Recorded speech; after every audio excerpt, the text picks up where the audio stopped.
गुरुर्ब्रह्मा गुरुर्विष्णु गुरुर्देवो महेश्वरा गुरुर्साक्षात् परब्रह्म तस्मै श्री गुरुवे नमः।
भगवान शिव की करुणा, उनकी उदारता और उनकी दया से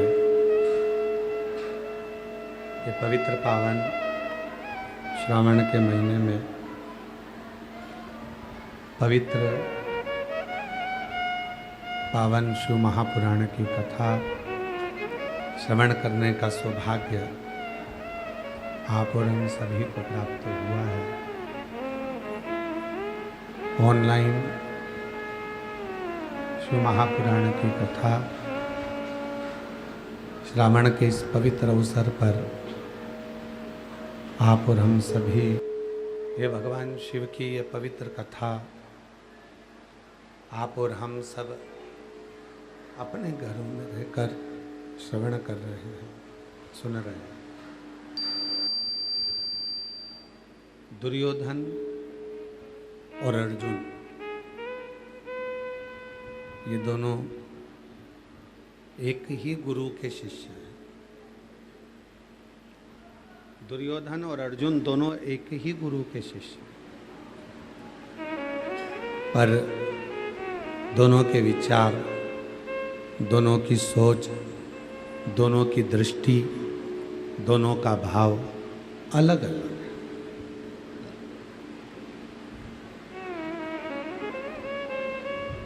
दोनों की सोच अलग है, दोनों के भाव अलग है, दोनों की दृष्टि अलग है, दोनों के विचार अलग है।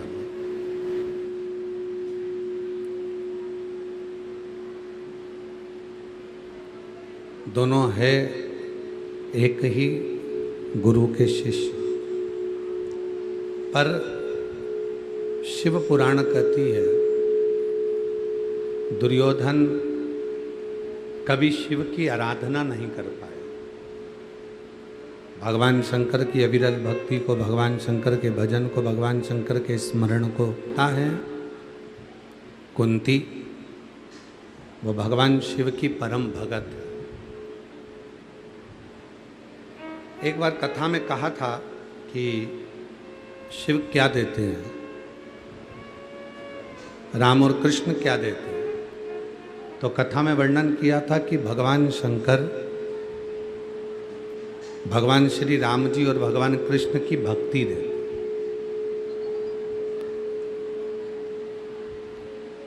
शिव जी देते हैं भगवान कृष्ण की भक्ति, भगवान श्री राम जी की भक्ति, और भगवान राम और कृष्ण देते हैं भगवान शिव की भक्ति। दोनों का अलग अलग वर्णन है।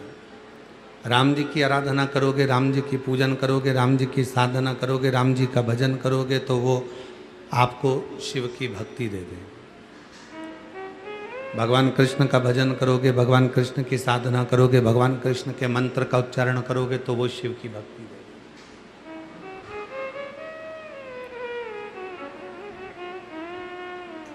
और शिव, जब हम एक लोटा जल महादेव को चढ़ाते हैं, भगवान शंकर की आराधना करते हैं, साधना करते हैं, भक्ति करते हैं, भजन करते हैं, तो वो राम और कृष्ण की भक्ति हमको प्रदान कर देते।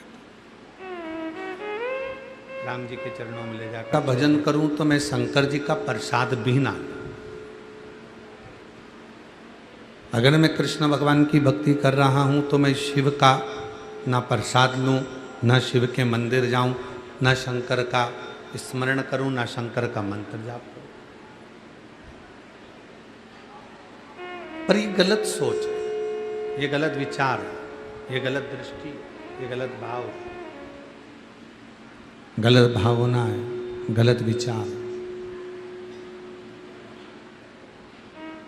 राम के भजन करने वाले को, कृष्ण भगवान के भजन करने वाले को, राम जी का स्मरण करने वाले को, कृष्ण भगवान का स्मरण करने वाले को शिव जी की भक्ति तो दिन रात करना ही चाहिए। जब हम शिव की भक्ति करेंगे तो हमको एक ना एक दिन राम और कृष्ण का दर्शन जरूर हो जाएगा, ये निश्चित।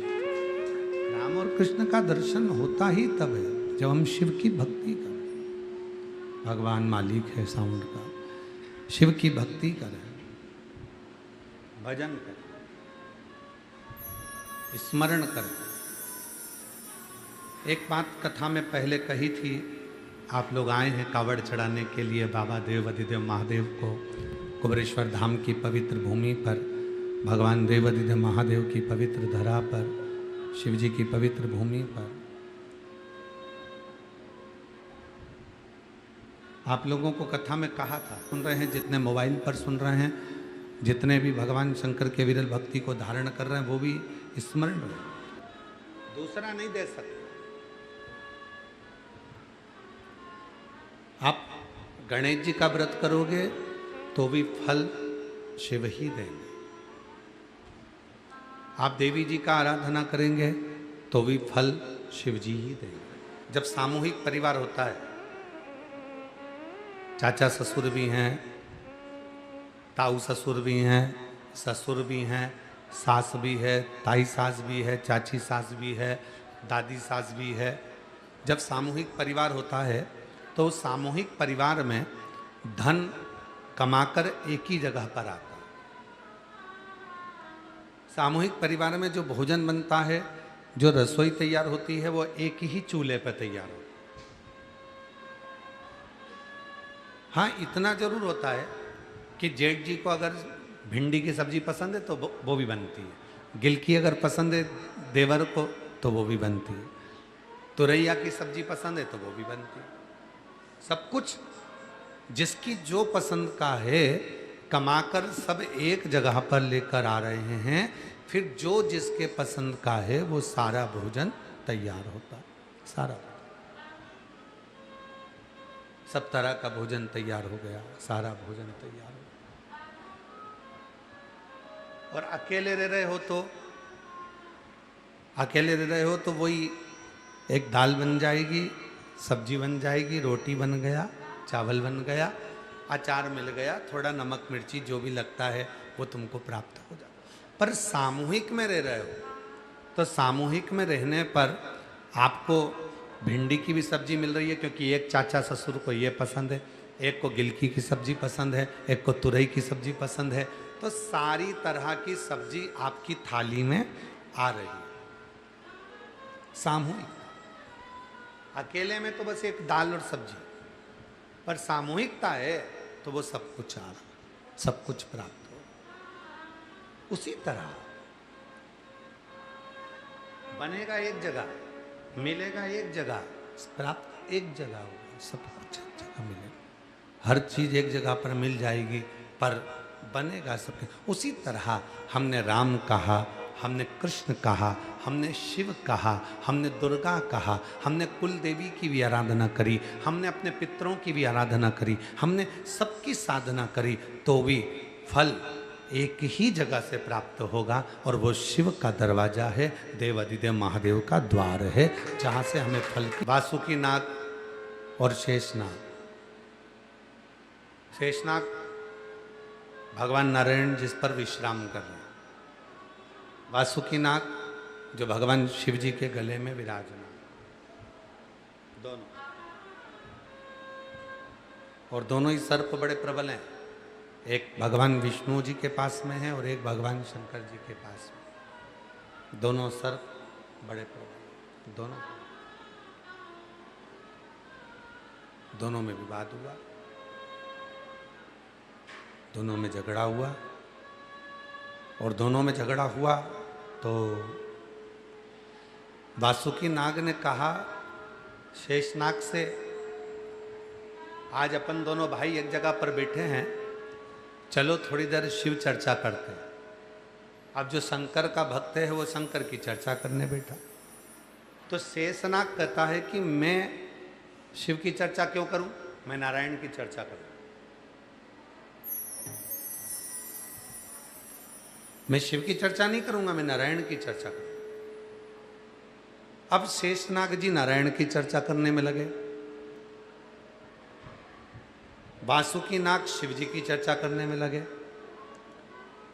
वासुकी नाग जो बोले वो शेषनाग नहीं सुने, और शेषनाग जो बोले वो वासुकी नाग नहीं सुने।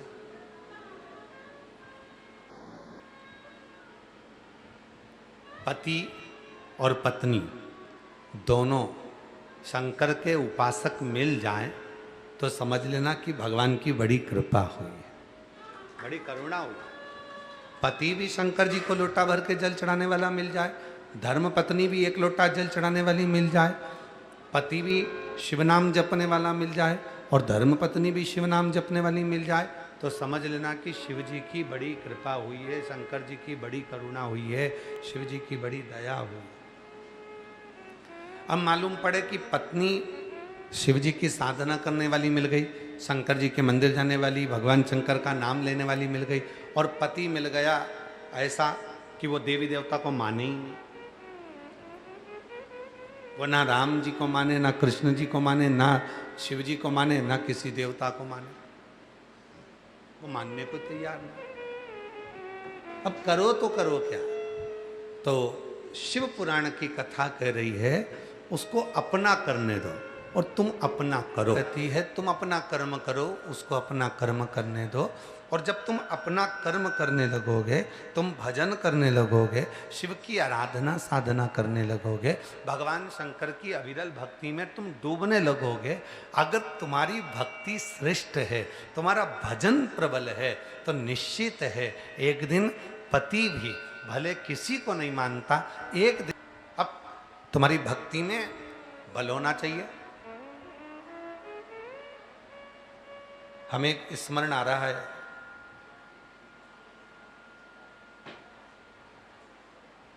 इंदौर की एक घटना हमें स्मरण में है कि एक बार एक महिला ने, एक बार एक स्त्री ने, एक माता ने आकर कहा, गुरुजी, केवल एक सावित्री ही ऐसी थी जो सत्यवान के प्राण वापस लेकर आई थी। हमने कहा जी जी तुम झूठ बोल रही हो, केवल स्त्री अकेली नहीं होती जो सत्यवान के प्राण वापस लेकर आ जाए, केवल एक स्त्री ही नहीं है जो सत्यवान के प्राण वापस लेकर आ। अगर दोनों में प्रेम है, स्नेह है, समर्पण है और भगवान शिव की दोनों अविरल भक्ति को धारण करते हैं, तो ये निश्चित है भगवान की कृपा होगी तो एक दिन सत्यवान भी सावित्री के प्राण वापस ला सकता है। अगर विश्वास प्रबल है तो, भरोसा दृढ़ है तो। ए मेरी जीजियों,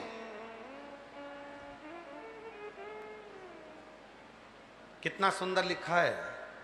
शिव महापुराण की उमा संहिता कहती है कि धर्म पत्नी जो दान करती है, जो पुण्य करती है, जो सत्कर्म करती है, जो व्रत करती है, जो उपवास करती है, जो साधना करती है, तो पति के खाते में भी जाता है, ससुराल के खाते में भी जाता है और मायके के खाते में भी जाता है, दोनों जगह जाता है। पर शिव महापुराण की कथा उमा संहिता एक बात और कहती है,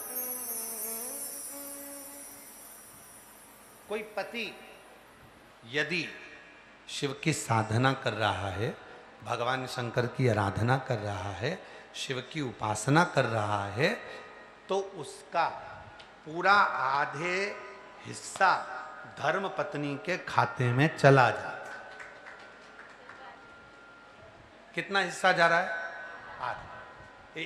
इसीलिए शायद यह कहा जाता है कि जब हम कहते हैं रिटायरमेंट हो गया, रिटायरमेंट होने के बाद भी आधा मिलता ही रहता है, और कई लोग ऐसे भी हैं कि कोई चला गया तो उसका भी हक उस पत्नी को मिलता ही रहता है। तो ये कहाँ से लिया? तो कोई कहेगा ये शिव महापुराण की उमा संहिता से लिया, कि पत्नी जो भजन कर रही है, पत्नी जो व्रत कर रही है, पत्नी जो उपवास कर रही है, पत्नी जो पुण्य कमा रही है, तो पत्नी का पुण्य तो मायके ससुराल सबको मिला, पर जो पति एक बार भी अगर भगवान का भजन कर रहा है, पति एक बार भी श्री शिवाय नमस्तुभ्यम कर रहा है, पति एक बार भी अगर शंकर के मंदिर में जा रहा है, पति एक बार भी शिव नाम में अगर डूबा हुआ है, तो उसका 50% तो धर्म पत्नी के खाते में चला ही जाता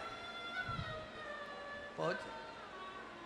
पत्नी का बेटे के खाते में गया, पत्नी का पुण्य पुत्री के खाते में गया, पत्नी का पुण्य ससुराल में गया, पत्नी का पुण्य ससुर मायके में गया, उसके भतीजा भतीजी जो जो कहते ना बुआ जी बुआ जी बुआ जी, तो भतीजे को भी मिला, पुण्य मिला।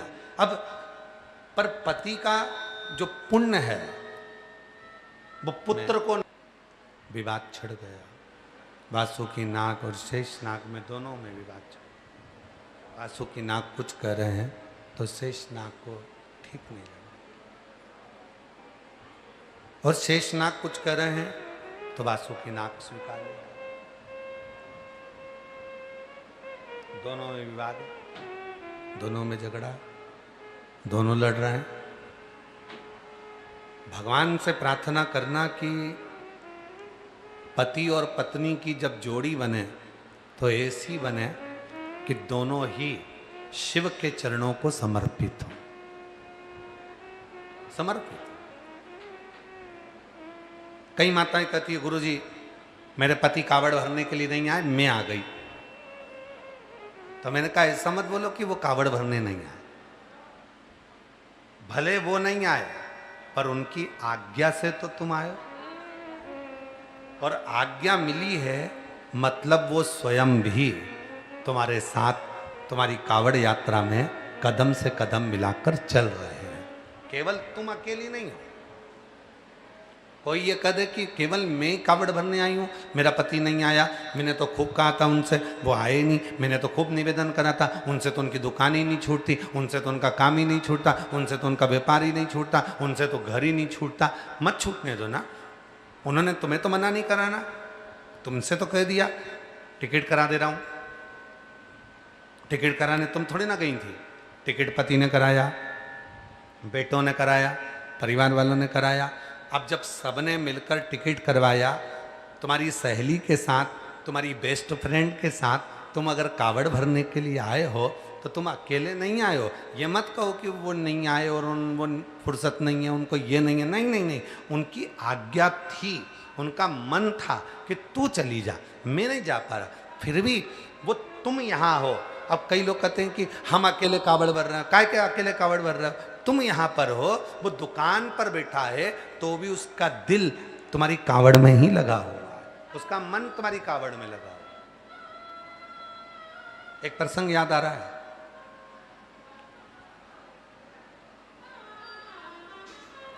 दो मित्र थे, दोनों का जन्मदिन एक ही दिन था। और दोनों मित्रों ने विचार करा कि अपना जन्मदिन मनाना है अपने को, चलो अपन दोनों दर्शन करने के लिए घृष्णेश्वर चलते हैं, 12वां ज्योतिर्लिंग। चलो दोनों चलते हैं। तो एक ने मना कर दिया, मैं नहीं जाऊंगा, मैं अपना जन्मदिन तो किसी होटल में खूब एंजॉय के साथ, फुल एंजॉय के साथ मनाना चाहता हूं। केक कटेगा, डिस्को लगेगा, दोस्त नाचेंगे, गिफ्ट देंगे, मैं रिटर्न गिफ्ट दूंगा, बस ऐसा जन्मदिन मनाएगा। दूसरे ने कहा नहीं नहीं, मैं तो जन्मदिन भोलेनाथ जी का दर्शन कर कर मनाना चाहता हूं, शिव जी का दर्शन करूंगा, जल चढ़ाऊंगा, अभिषेक करूंगा, पूजन करूंगा, बेलपत्र चढ़ाऊंगा, अपना जन्मदिन मनाऊंगा। दोनों में झगड़ा हो गया। होटल जाने वाला होटल चले गया और घृष्णेश्वर जाने वाला घृष्णेश्वर चले गया। शिवरात्रि का दिन था, बहुत लंबी भीड़ लगी भोलेनाथ जी के मंदिर में, दर्शन की। ये धक्के खाने में लाइन में लग गया। अब लाइन में लगा तो पीछे वाले आगे धक्का दे रहे, आगे वाले पीछे धक्का दे रहे, खूब धक्के खा रहा, पसीना पसीना हो गया, खूब परेशान हो गया। 2 घंटे 3 घंटे 4 घंटे से लाइन में लगा। वो होटल को याद कर रहा था, और जो होटल में डिस्को कर रहा था, जो डांस कर रहा था, जो केक काट रहा था, वो मन में विचार कर रहा था, मेरा दोस्त जन्मदिन मना रहा है, कृष्णेश्वर का दर्शन करने गया है, वेल्लूर पहुंचा है, बाबा का दर्शन कर रहा होगा, जल चढ़ा रहा होगा, अभिषेक कर रहा होगा। वो कृष्णेश्वर को याद कर रहा है जो केक काट रहा था, होटल में पड़ा था, और जो मंदिर में खड़ा था वो होटल को याद कर रहा। दोनों मिले। 6 महीने के बाद दोनों का एक्सीडेंट हो गया। जो मंदिर में लाइन में लगा हुआ था नरक, और जो होटल में खड़ा हुआ था वो स्वर्ग। दोनों ने विचार करा कि आखिर ऐसा कैसे हो गया, मैं तो मंदिर गया था, फिर मैं नरक कैसे पहुंच सकता हूं। तो कहा तू मंदिर में था पर तेरा दिल होटल में था, और वो होटल में था पर उसका दिल मंदिर में था।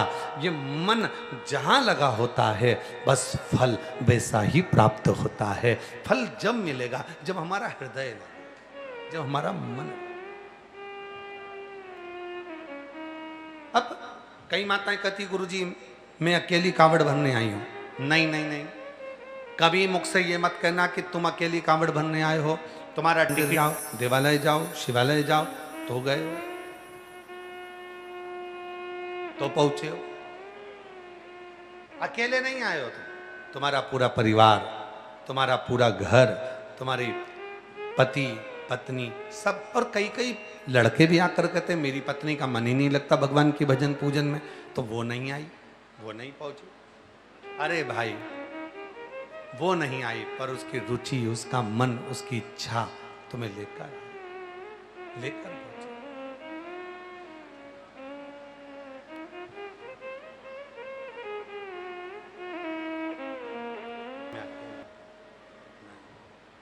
तुम अकेले सीहोर नहीं आए हो, तुम अकेले जल चढ़ाने के लिए बाबा के धाम नहीं आए। जो दुकान पर बैठा है उसने भी अपना दिल, अपना मन, अपना हृदय तुम में लगा कर रखा।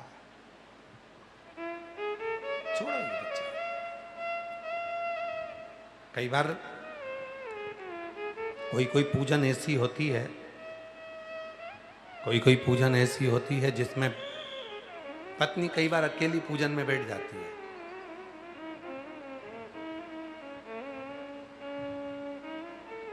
हरतालिका तीज, करवा चौथ, छोटी तीज, बड़ी तीज, संतान साते, छठ। अब आप लोग तो ना जाने कहाँ कहाँ से आए हो, तो हमको तो नहीं मालूम कि तुम्हारे उधर कौन सी पूजन होती है, पर कोई पूजन ऐसी होती है कि पति दुकान पर कहता है कि पूजन करने बैठो तो पति को साथ में रखो, और पति पूजन करने बैठे तो धर्म पत्नी को साथ रखो। अब उस पूजन में तो तुम अकेली बैठी हो। जो छोटी पूजन तुम्हारे घर में उद्यापन की पूजन कोई करती हो, कोई करवा चौथ का पूजन कर रही हो, कोई पंचमी का कर रही हो, कोई छठ का कर रही हो, कोई तीज का कर रही हो, कोई दूज का कर रही हो, कोई भी पूजन तुम करती हो घर के अंदर, कोई दीवार पे बनाकर करती हो, कोई पाटे पे बनाकर करती हो, तो जो पूजन तुम कर रही हो तुम तो अकेली कर रही हो, अकेली। फिर उस पूजन का फल जो तुम अकेली बैठकर कर रही हो वो मिलेगा कि नहीं मिलेगा?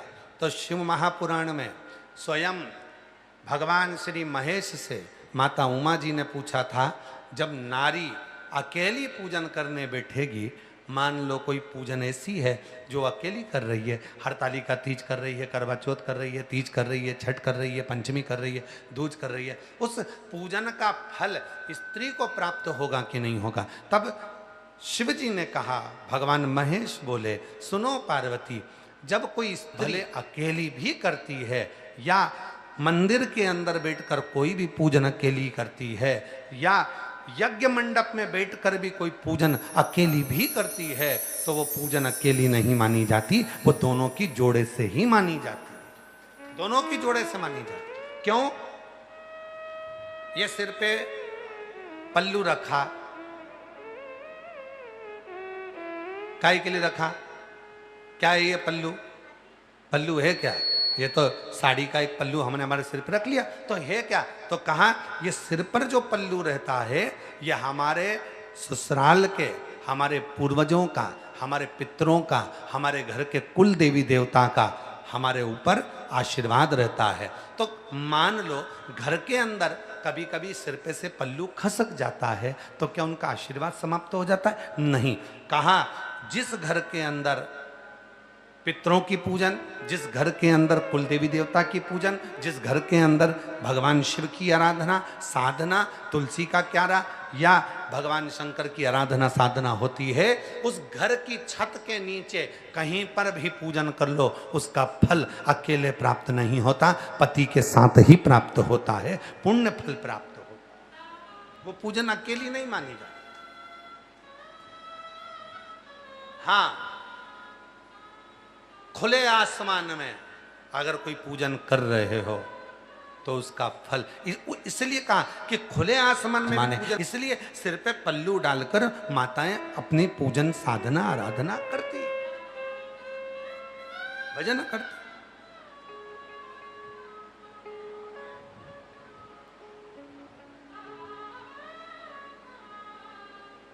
ये साधना का सुख, ये साधना। महाराज गुणगान करूंगा, शेष ना करे, मैं नारायण का गुणगान करूंगा, तुम दोनों मेरी सुन, दोनों ना सुन, दोनों नहीं सुन। अब दोनों ही श्रवण ना करें, तब कहा गया शिव जी को कमल, पार्वती को कमला कहा गया। कमला मतलब, जम के बोलो, कमला मतलब लक्ष्मी, कमला मतलब वैभव, कमला मतलब सौभाग्य, धन, संपदा, वैभव, कमला। पार्वती जी को कमला भी कहा गया। शेषनाग बोला नारायण बड़े, वासुकी कर रहे शिव बड़े। दोनों में झगड़ा हो गया, खूब लड़ाई हुई, खूब लड़ने लगे। तब मां पार्वती जी प्रकट हुई और प्रकट होकर दोनों को रोक कर कहा, इसका उत्तर मैं नहीं, मुझको भी मिलेगा, तुम दोनों को भी मिलेगा। त्रिशूल देखा है आप लोगों ने? देखा है त्रिशूल? त्रिशूल के अंदर बीच की जो डंडी होती है एकदम सीधी होती है, और त्रिशूल के अंदर जो दो डंडियां होती हैं आसपास की, वो सर्प की आकृति की होती है, सर्प की आकृति।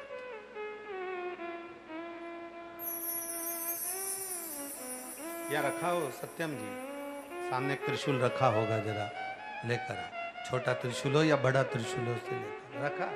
हाँ, यहाँ भी दिख रहा है, ठीक है। तो बीच की जो डंडी होती है त्रिशूल की, वो एकदम सीधी है, और जो आसपास की जो दो डंडियां हैं वो आड़ी टेढ़ी है, दोनों आड़ी टेढ़ी। देखो बच्चे का ध्यान पूरा है शिव जी पर। बाबू तुरंत कह दिया कि सामने बना है त्रिशूल, कि एक डंडी बिल्कुल सीधी है और दो डंडियां सर्प की आकृति की आड़ी टेढ़ी बनी हुई है। यहां से चालू हुई, यहां जाकर फिर इधर पर मुड़ गई और ये आकृति इधर पर जाकर मुड़ गई। शेषनाग, वासुकी नाग और बीच में मां जगत जननी जगदम्बा अम्बा जो इस दंड के रूप में विराजमान है, मां अम्बा। और ये जो प्रतिबिंब स्वरूप तुमको दिख रहा है, जो बीच का एक स्वरूप नजर आ रहा है, लोग कहते हैं त्रिशूल मां देवी के हाथ में भी होता है, त्रिशूल सारे देवताओं के हाथ में होता है, त्रिशूल आखिर सभी के पास, ब्रह्म जी के पास में, स्वयं दत्त महाराज के पास में, सबके पास में त्रिशूल का भाव होता है। त्रिशूल में एक शेषनाग है, दूसरा वासुकी नाग है और बीच का जो दंड जिसको हम पकड़े हुए हैं ये मां आद्य शक्ति है। और त्रिशूल के जो बीच का भाग है वो कहां प्रकट हुआ? तो शास्त्र कहता है, शिव महापुराण की कथा कहती है, जब शेषनाग और वासुकी नाग दोनों में झगड़ा होने लगा, मां अंबा जगदम्बा तब साधना में लीन हो गई। तब दोनों के झगड़े को मिटाने के लिए भगवान एक स्वरूप में, हरि और हर दोनों का एक स्वरूप हो गया। आधा भगवान शिव हैं और आधा भगवान विष्णु हैं। दोनों इस स्वरूप में प्रकट होकर शेषनाग और वासुकी नाग को दर्शन देते हैं। और जब शेषनाग, वासुकी नाग, आद्य शक्ति और हरि और हर, जम के बोलो कौन?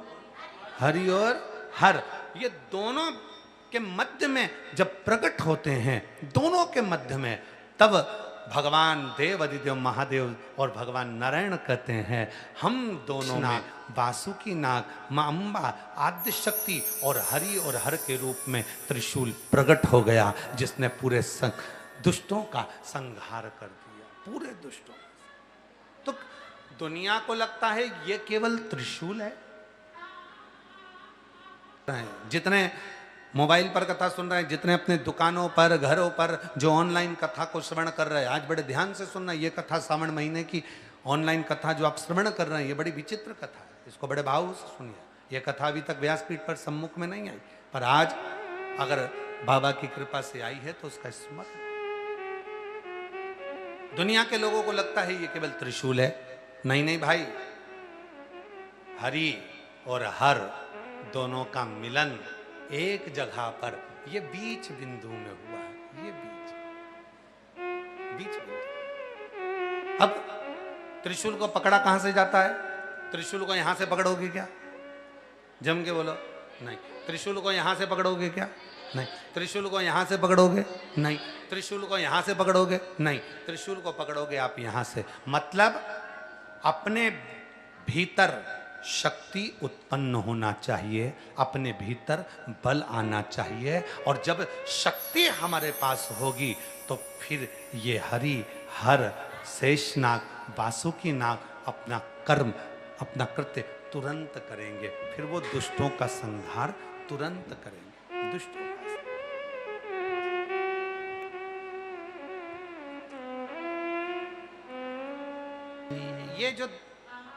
ये दंड जो नजर आ रहा है, ये क्या है? दुर्गा भवानी आद्य शक्ति, आद्य शक्ति। ये भाग वासुकी, शेषनाग और बीच का जो अंश नजर आ रहा है, ये केवल एक नहीं है, ये केवल एक नहीं है। ये दुनिया की दृष्टि में एक दिखता है, त्रिशूल एक, ना ना ना ना ना, हरि और हर दोनों का मिलन है, दोनों का मिलन।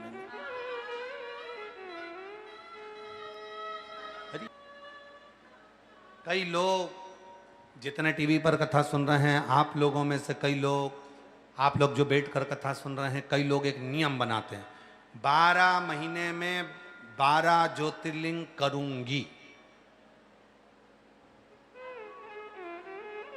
और शिव पुराण क्या कहती है? 12 महीने में नहीं, आराम से।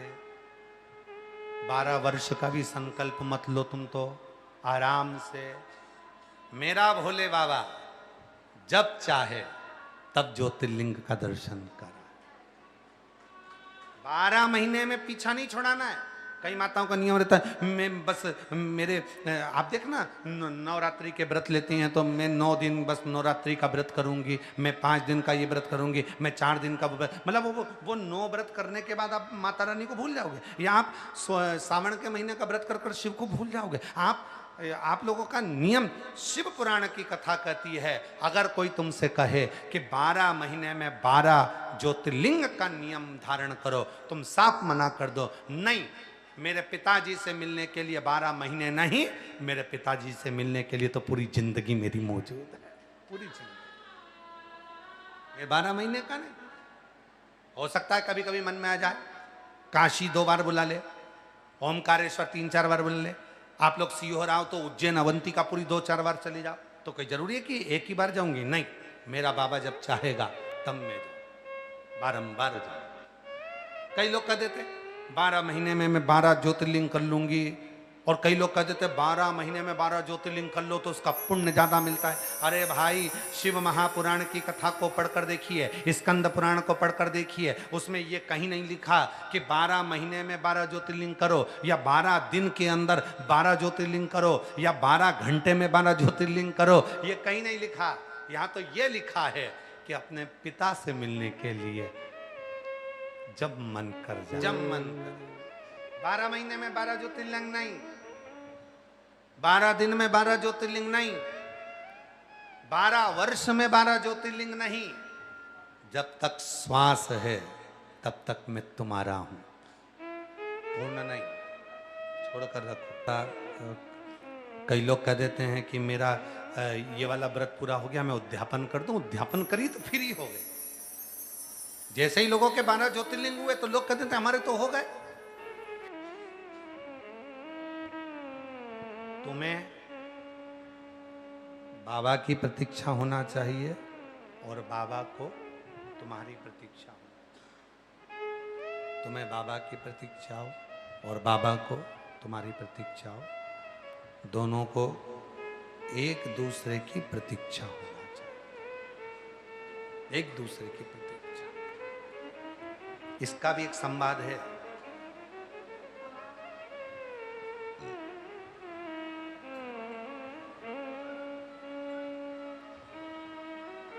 एक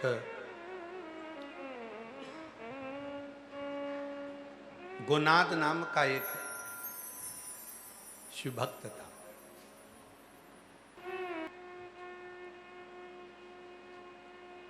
शिव की भक्ति में डूबने वाला, पर उसकी मृत्यु नजदीक में थी। गोनाद 4 बार यमराज अपने दूतों को भेज चुके थे, यमदूत आ चुके थे, गोनाद को ले जाने के लिए आ चुके थे। स्कंद पुराण कहती है कि गोनाद के प्राण लेने के लिए यमदूत आते थे, पर गोनाद को ले जा नहीं पाते। क्यों? गोनाद एक ज्योतिर्लिंग करता था और उसी ज्योतिर्लिंग में बाबा से कह देता था, बाबा अब मेरा अगला ज्योतिर्लिंग मैं सोमनाथ कर लिया, अब मेरा अगला ज्योतिर्लिंग मैं मल्लिकार्जुन करूंगा। बाबा जब तक मैं मल्लिकार्जुन ना कर लूं तब तक तो मुझे उठा मत लेना, तो मुझे उठा मत लेना। कहां खड़े होकर बोलता था? एक ज्योतिर्लिंग में खड़े होकर बोलता, बाबा मेरा एक ज्योतिर्लिंग हो गया।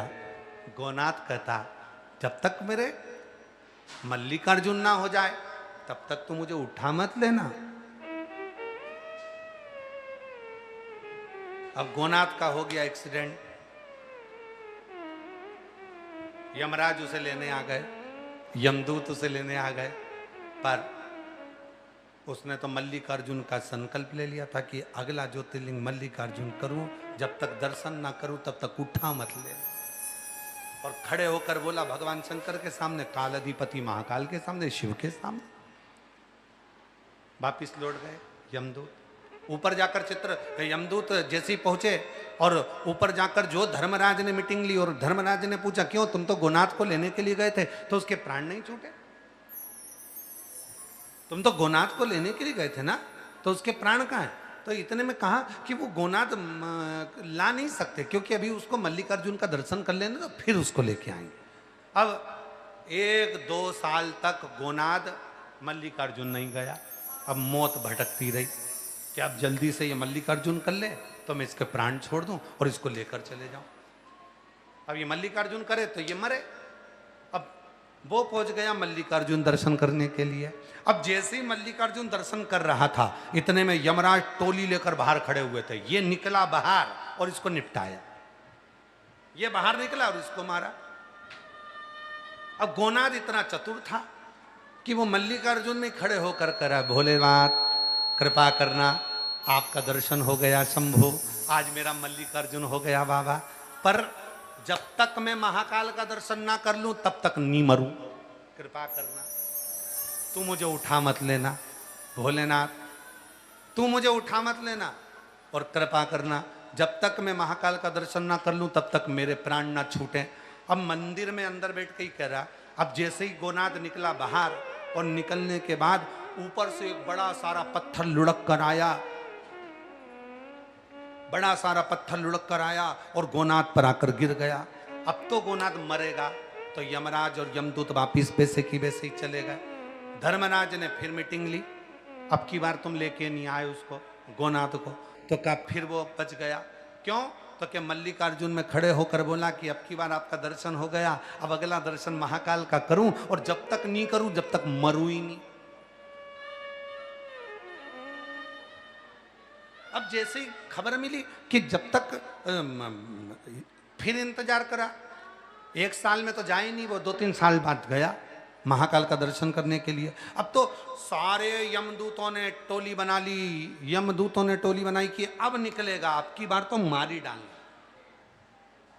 10-12 साल निकाल दिया इसने आया, पर बाबा बड़ी करुणा करी, कोई बात नहीं, तुम्हारी मर्जी पड़े तब बुलाना, पर बाबा ऐसी कृपा करना जब तक मैं ओमकारेश्वर का दर्शन नहीं कर लूं तब तक निकल कर। अब की बार सामने से ही महाकाल वन में से निकलकर एक सांप आया, इसको डस गया और डसा तो यमदूतों ने सोचा अब की मरेगा, पर मालूम पड़े फिर बच गया।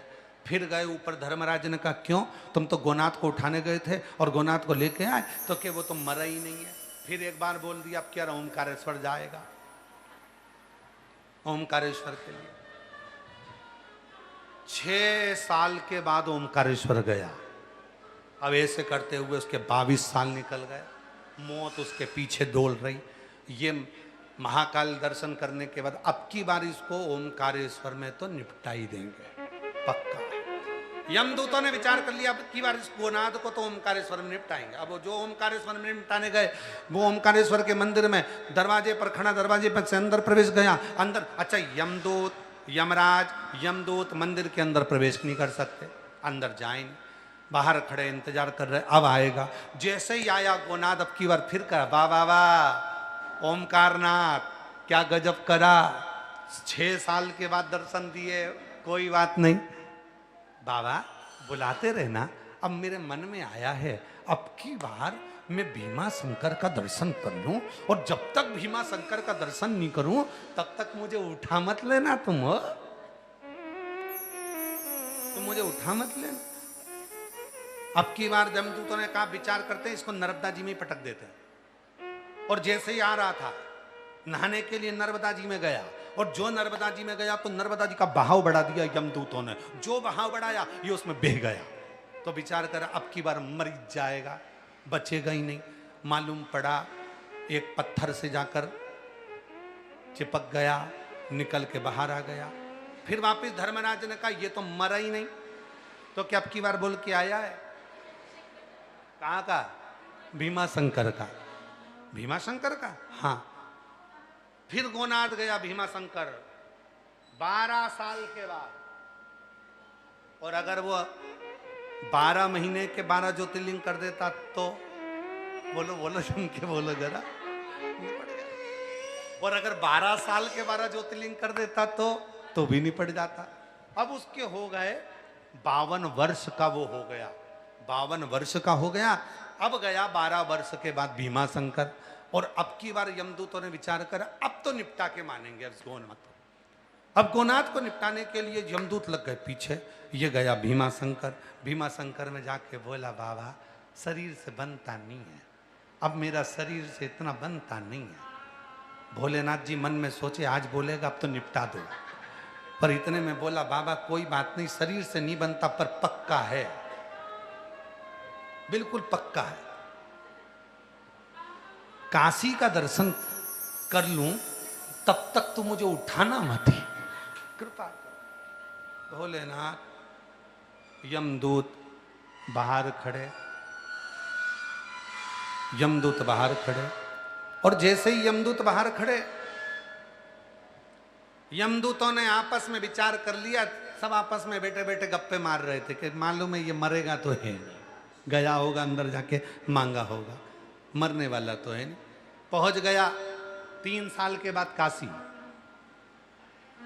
विश्वनाथ जी के दर्शन कर कर बोला बाबा कृपा करना, बड़ी मन में तमन्ना है, बहुत दिनों के बाद बुलाया, पर आज मन में आया है कि बाबा मैं कैसे भी बस ऐसी कृपा करो, ऐसी करुणा करो मेरे शंभु कि मैं बाबा आपकी कृपा से ऐसी कृपा कर दो कि मैं जाकर किसी भी हालत में त्र्यंबक के दर्शन करूं, और जब तक दर्शन ना करूं तब तक मरूं ना। शंभु जब तक दर्शन ना करूं तब तक मरूं ना, ऐसी कृपा कर दो। करते करते करते करते करते करते 87 साल का हो गया, 12 ज्योतिर्लिंग पूरे नहीं करे, 87। आखिरी में यमराज ने जाकर भोलेनाथ जी से प्रार्थना करी, अब इसको तुम ही निपटाओ। 11वें में भगवान शंकर ने जाकर एक भिक्षुक का रूप रखकर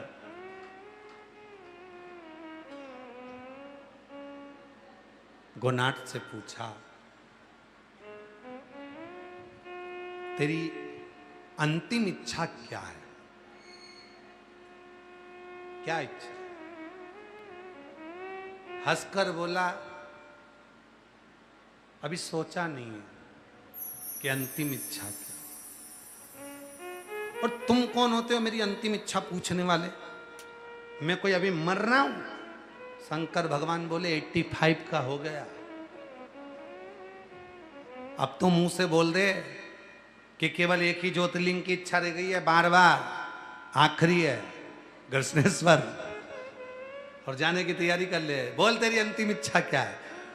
तो कहने तुमको क्यों बताऊं मेरी अंतिम इच्छा क्या है? और बैठा रामेश्वरम के ज्योतिर्लिंग में बोलता है बाबा बड़ी कृपा करी, 85 का हो गया, तो कृपा करके मुझे कृष्णेश्वर का दर्शन करा दे, और जब तक दर्शन नहीं करूं तब तक मरूं ही नहीं। शंकर जी ने जाकर कह दिया आखिरी है, तैयारी रखना, अब निपटा देना। तो क्या अब तो वैसे ही निपट जाएगा, 92-93 का हो गया, 92 का हो गया, अब क्या बचा? कृष्णेश्वर का दर्शन करने के लिए गया, वहां खड़े होकर बोलता है बाबा बड़ी कृपा करी, 92 की उम्र में मेरे को तुम्हारा दर्शन हुआ, बस एक इच्छा रह गई है तुमसे मिलने की। एक बार बाबा नंदी पर बैठ कर आना, पार्वती को साथ लाना, और तेरा दर्शन करूं तब मेरे प्राण छूटे। अब मांगा, जैसे ही कृष्णेश्वर से बाहर निकला, शिव नंदी पर बैठकर पार्वती को साथ लेकर सामने खड़े थे। यमदूत खड़े थे इसको लेने के लिए। यमदूत ने देखा इसको तो शंकर नंदी पर बैठकर पार्वती को साथ लेकर। आप लोगों ने 12 ज्योतिर्लिंग में से कोई सा ज्योतिर्लिंग करा है? कौन कौन सा करा है? महाकाल, ओमकार, आप लोग? मल्लिकार्जुन करा, सोमनाथ करा। पूरे 12 ज्योतिर्लिंग का दर्शन करो, और आपसे भी निवेदन है, जितने आस्था चैनल पर कथा श्रवण कर रहे हैं, गोनाथ की कथा को जिसने श्रवण करा, हर ज्योतिर्लिंग में जाकर कहता था मेरा वो ज्योतिर्लिंग नहीं हो जाए जब तक मुझे मारना मत, मेरे प्राण ना छूटे। पूरे 12 ज्योतिर्लिंग का दर्शन करिए और आखिरी में घृष्णेश्वर जाकर दर्शन करिए। 12 ज्योतिर्लिंग में केवल एक घृष्णेश्वर ज्योतिर्लिंग ऐसा है जिस ज्योतिर्लिंग के शिखर पर शंकर भगवान नंदी पर पार्वती को लेकर बैठे हैं, क्योंकि केवल गोनाथ के लिए उस ज्योतिर्लिंग के दरवाजे पर भगवान शिव स्वयं नंदी लेकर खड़े थे। मैं तुझे लेने के लिए आया हूं, दर्शन देने के लिए आया हूं, तू मेरे साथ चल, मेरे साथ। तब गोनाथ ने हाथ जोड़ लिए, और गोनाथ ने हाथ जोड़कर भगवान से विनय करी। भगवान गोनाथ हाथ जोड़कर भगवान कृष्णेश्वर से विनती करते हैं, जैसे नंदी पर बैठकर आप पार्वती जी के साथ मुझे दर्शन दे रहे हो, ऐसी कृपा करना नंदी पर बैठकर पार्वती के साथ जो 12वां ज्योतिर्लिंग का दर्शन करने कृष्णेश्वर आए, हे भोलेनाथ ऐसी कृपा करना कि उनका दर्शन आपको इसी नंदी पर हो जाए। आज भी कृष्णेश्वर ज्योतिर्लिंग का दर्शन कर कर शिखर का जब दर्शन करते हैं तो नंदी पर भगवान शंकर पार्वती के साथ बैठे हुए आज भी दर्शन देते हैं, आज भी दर्शन देते हैं। और कोई दूसरा लेने नहीं आया है, गोनाथ को लेने के लिए स्वयं 11 अगस्त को श्रावण की शिवरात्रि है, जिसमें शाम को 7 बजे ऑनलाइन आप और हम सभी पार्थिव शिवलिंग का अभिषेक पूजन करेंगे। और 11 अगस्त को पार्थिव शिवलिंग का पूजन बाबा की ऐसी कृपा हुई है कि अब की बार काशी की ही पवित्र भूमि से ऑनलाइन आप और हम इस पवित्र शिवलिंग का अभिषेक करेंगे। आप सब अपने अपने घरों में शाम को 7 बजे कर पार्थिव शिवलिंग का निर्माण आप पहले कर लें, 7 बजे पूजन में बैठें और बाबा का ऑनलाइन अभिषेक करें। 25 अगस्त को बाबा की भौम कावड़ है, जो प्रदोष के दिन, भौम प्रदोष के दिन होगी। आप और हम इसको कामना की कावड़ कहते हैं। बाबा को अपने मन का भाव कहने के लिए शिव भक्त सुबह 9 बजे माँ सीवन के तट से जल भरेंगे। 11 किलोमीटर पैदल पैदल बाबा का भजन करते हुए आप और हम चलेंगे। बड़े प्रेम से बाबा की भक्ति को धारण करें। 12 ज्योतिर्लिंग का दर्शन आराम आराम से करता है। भगवान शिव का पवित्र दर्शन करता है और अपने जीवन को सार्थक बनाता है। शिव कथा कर रही है, शेषनाग, ये दोनों का झगड़ा होता है। वासुकी नाग और शेषनाग का दोनों का झगड़ा हुआ, दोनों का झगड़ा, और दोनों के बीच में भगवान देवाधिदेव महादेव और भगवान श्री हरि पार्वती जी समझाती है। वासुकी नाग को भी समझा रही हैं, शेषनाग को भी समझा रही हैं, दोनों को समझा। केवल एक शिव महापुराण की कथा ऐसी है जो कहती है हमें किसी भी देवता का कभी, पुराण की कथा वर्णन कर रहे, शिव कथा कर रहे, बाबा के भक्ति कर रहे, शिव महापुराण कर रहे। दोनों के सम में, दोनों के मध्य में हरिहर का दर्शन होता। इसीलिए शिव महापुराण की कथा में वर्णन आता है, कभी यदि स्वप्न में सर्प दिख रहे हों, स्वप्न में यदि सांप नजर आते हैं, सर्प दिखते हैं, सांप नजर आते हैं, या अपने घर के पूर्वज पितर नजर आते हैं, पूर्वज दिखते हैं, पितर दिखते हैं, कोई मरकर चले गया, कोई शांत होकर चले गया, वो अगर दिखता है, बार बार नजर आता है, पितर दिखते हैं, कोई श्वेत वस्त्र में हमारे पितृ नजर आते हैं या सर्प नजर आते हैं। उतरने के बाद कोई मुर्दा दिख रहा होता है, कोई नग्न नजर आ रहा होता है, तो 4 पुष्प लिए जाते हैं। 3 पुष्प होते हैं उसमें सफेद और 1 पुष्प होता है लाल। कहते हैं वो जो 4 पुष्प होते हैं वो भगवान शंकर का जो शिवलिंग होता है, जरा ध्यान देंगे, जैसे शिव जी का जो शिवलिंग है, इस शिवलिंग पर चारों स्थान पर 4 पुष्प अपने को रखना है। 3 पुष्प, एक ये तो हो गई जलाधारी जहाँ से जल बहता है, 1 पुष्प यहाँ, 1 पुष्प यहाँ, 1 पुष्प यहाँ, ये तीनों जगह पर सफ़ेद पुष्प आएंगे। और चौथा जो स्थान होता है जिसको अशोक सुंदरी की जगह कही जाती है, वहाँ लाल पुष्प आएगा। इन चारों पुष्पों को वापस उठा लिया जाता है। इन चारों पुष्पों को लाल वाले पुष्प से उठाना प्रारंभ करते हैं और फिर तीनों सफ़ेद पुष्प को उठा लेते हैं। जो त्रिशूल होता है, जहाँ हरि और हर का मिलन है, वासुकी और शेषनाग का मिलन है, शक्ति का मिलन है, उन चारों पुष्पों को उस त्रिशूल के चरणों में रख दिया जाता है और बाबा को अपने मन का भाव कहकर त्रिशूल का स्पर्श कर कर वापिस आया जाता है। उसके बाद में ना मुर्दे दिखते हैं, ना पितर दिखते हैं, ना सर्प दिखते हैं, ना कोई नग्न व्यक्ति दिखता है। उसमें स्वप्न में अपने कोई श्वेत वस्त्र में नजर कोई नहीं। क्यों? क्योंकि हरि और हर के मिलन का बिंदु है त्रिशूल। ये हरि और हर के मिलन का बिंदु है त्रिशूल। नीचे उसका जो डंडा, नीचे जो डंडा है वो शक्ति है, आदि शक्ति जगजननी जगदम्बा का एक प्रतिबिंब स्वरूप है। और ऊपर जो दोनों आकृतियाँ दिख रही हैं वो सर्प का स्वरूप है और बीच में हरि और हर के मिलन का स्वरूप है। हरि हर मिलन का 4 स्वरूप शक्ति के रूप में की डंडी है और चारों स्वरूप में भगवान देवाधिदेव महादेव भगवान शंकर का वो त्रिशूल विराजमान है, शंकर का त्रिशूल विराजमान, शिव तत्व विराजमान है, शंकर का एक प्रतिबिंब स्वरूप विराजमान, शिव तत्व शिव शिव है, वो घरदानी है। आगे वर्णन आता है भगवान शंकर की पवित्र आनंदमय कथा की लीलाओं का स्मरण स्वयं भगवान देवाधिदेव महादेव करते हैं कि शिव स्वतः मार्गदर्शक भी है।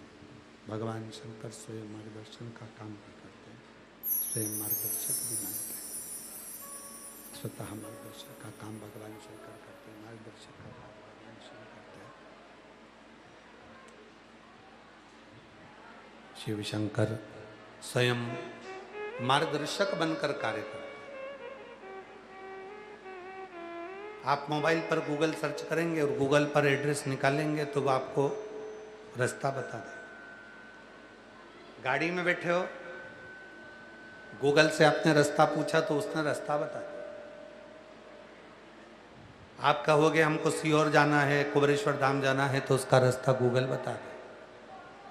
पर रास्ता गूगल बता सकता है, मना नहीं। पर सही रास्ता कैसा है, सही रास्ता कौन सा है, उसको स्वयं को निर्णय लेना पड़ेगा। 2 तरह के रास्ते होते हैं। एक रास्ता होता है जो गूगल बता रहा है और एक रास्ता वो होता है जो आपने देखा है, आप उस रास्ते से गए हो। अब तुम जिस रास्ते से गए हो, तुम जिस रास्ते से पहुंचे हो, तो तुम गाड़ी वाले से क्या कहोगे? मैंने वो रास्ता देखा है, मुझे याद है, रास्ता अच्छा है। 2-4 किलोमीटर भले थोड़ा बहुत आड़ा टेढ़ा निकल सकता है, 2-4 किलोमीटर वो रास्ता थोड़ा आड़ा टेढ़ा हो सकता है, 2-4 किलोमीटर वो रास्ता बेकार हो सकता है, पर वो रास्ता मैंने देखा है, क्योंकि तुमने उसको देख रखा, तो तुम कह सकते। उसी तरह शिव महापुराण की कथा का जो रास्ता है, शिव पुराण की कथा का जो क्रम है, जितने लोग भगवान शंकर की अविरल भक्ति में डूबते हैं, जो भगवान शंकर की कथा को श्रवण करते हैं, जो भगवान शंकर की कथा को सुनते हैं, या जो शिवालय जाते हैं, शंकर जी के मंदिर जाते हैं, अगर कोई को पशुपति व्रत करना नहीं आता, या किसी को जल चढ़ाना नहीं आता, या कोई क्रम आपने सुना कि स्वप्न दिखे, या स्वप्न में नाग दिखे, सर्प दिखे, या आपको कुछ गलत नजर आ रहा है, तो भगवान शंकर को कितने पुष्प चढ़ाना है? जम के बोलो 4। कितने सफेद? 3। 1 लाल।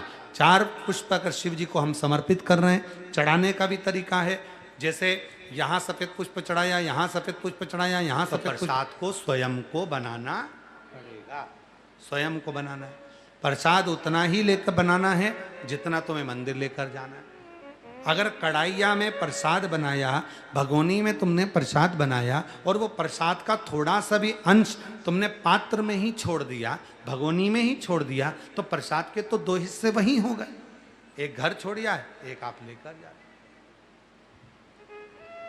जितना प्रसाद आपने निर्माण करा है, जितना प्रसाद आपने बनाया है, वो पूरा की पूरा प्रसाद जब पात्र में लेकर आप देवालय शिवालय की ओर जाते हैं, और प्रसाद के उस मार्ग को सफलतापूर्वक कर सकते।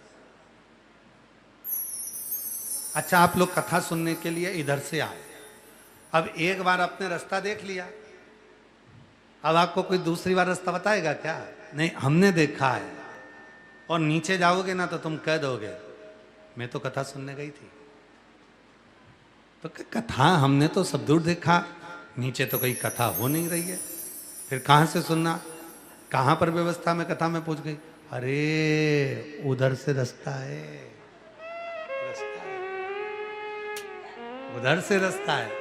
तो आपने रास्ता देख लिया, तो आपने दूसरे को बता दिया कि मैंने कथा सुनी है और वहां से ये रास्ता गया है, और उस रास्ते से जाकर मैंने सुना। बस शिव महापुराण का प्रसंग ही यही कहता है, भगवान शंकर की कथा ही यही कहती है कि उसमें रास्ता देखा जाता है। किसी ने आपको बता दिया 1 लोटा जल सारी समस्या का हल, बोल बम का नारा है, उस रास्ते पर आप स्वयं चल सकते हो और दूसरे को भी चला सकते हो।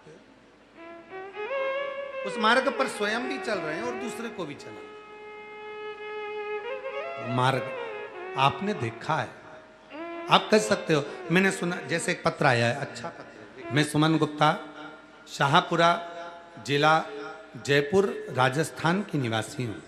बाबा की कृपा का क्या गुणगान करूं, जितना करूं उतना कम है। बाबा ने 20 वर्ष के बाद मुझे पुत्र रत्न की प्राप्ति हुई है।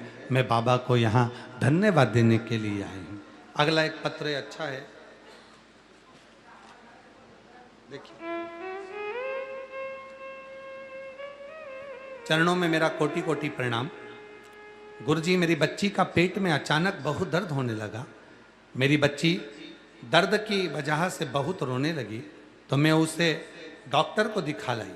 जब डॉक्टर ने जांच की तो उन्होंने बोला बच्ची का पेट में अपेंडिक्स है। डॉक्टर ने बोला ऑपरेशन करना होगा। तो मैंने बोला डॉक्टर साहब आप कुछ दवाई दे दीजिए तब तक के लिए।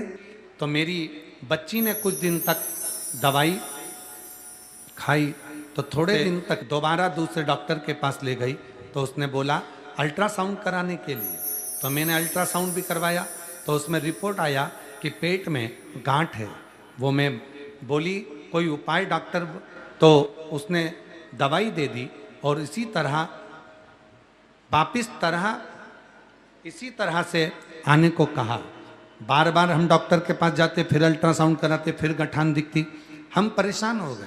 तब आपकी कथा पहली बार टीवी पर सुनी और कथा पर विश्वास जागा। कथा पर विश्वास कर कर मैं सीहोर आई, रुद्राक्ष लेकर गई।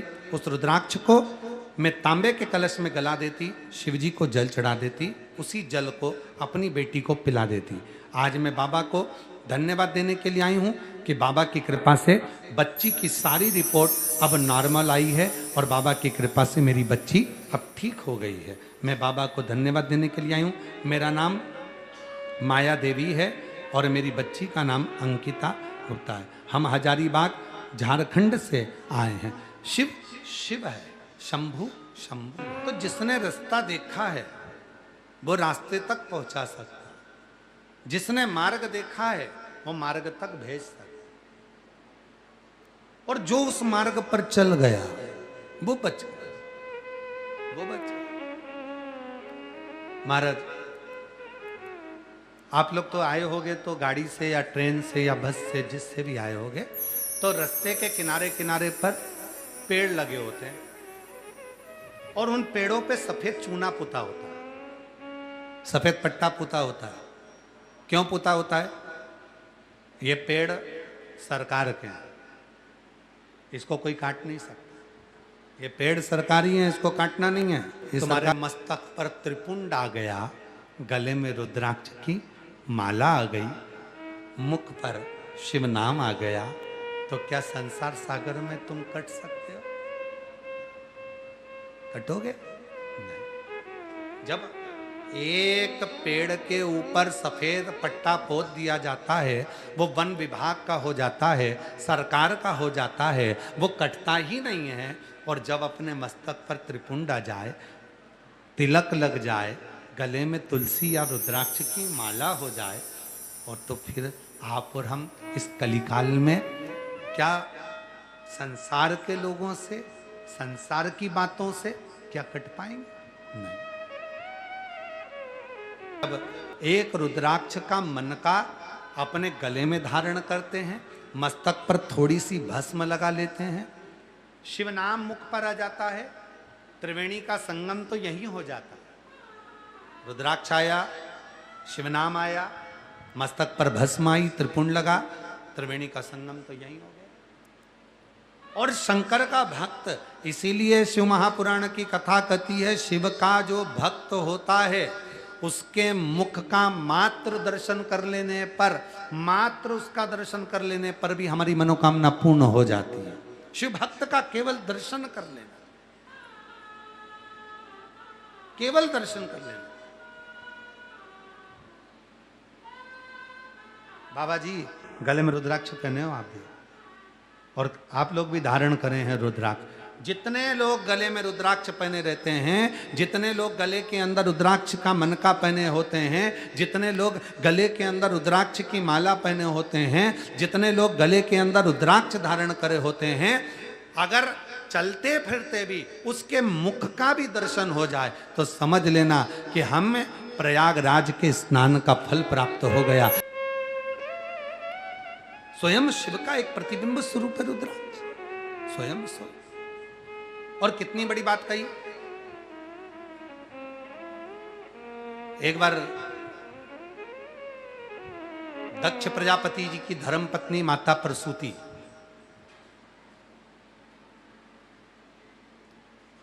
और माता प्रसूति ने एक बार भगवान भोलेनाथ जी को निमंत्रण दे दिया भोजन करने का। आप जरा विचार करिए, अभी कथा के शुरू में चल रहा था, पत्नी धर्मात्मा है और पत्नी भगवान को मानती है और पति ना मानता हो, और उसी के घर में भोजन करने बुलाया गया हो, तो क्या स्थिति होगी?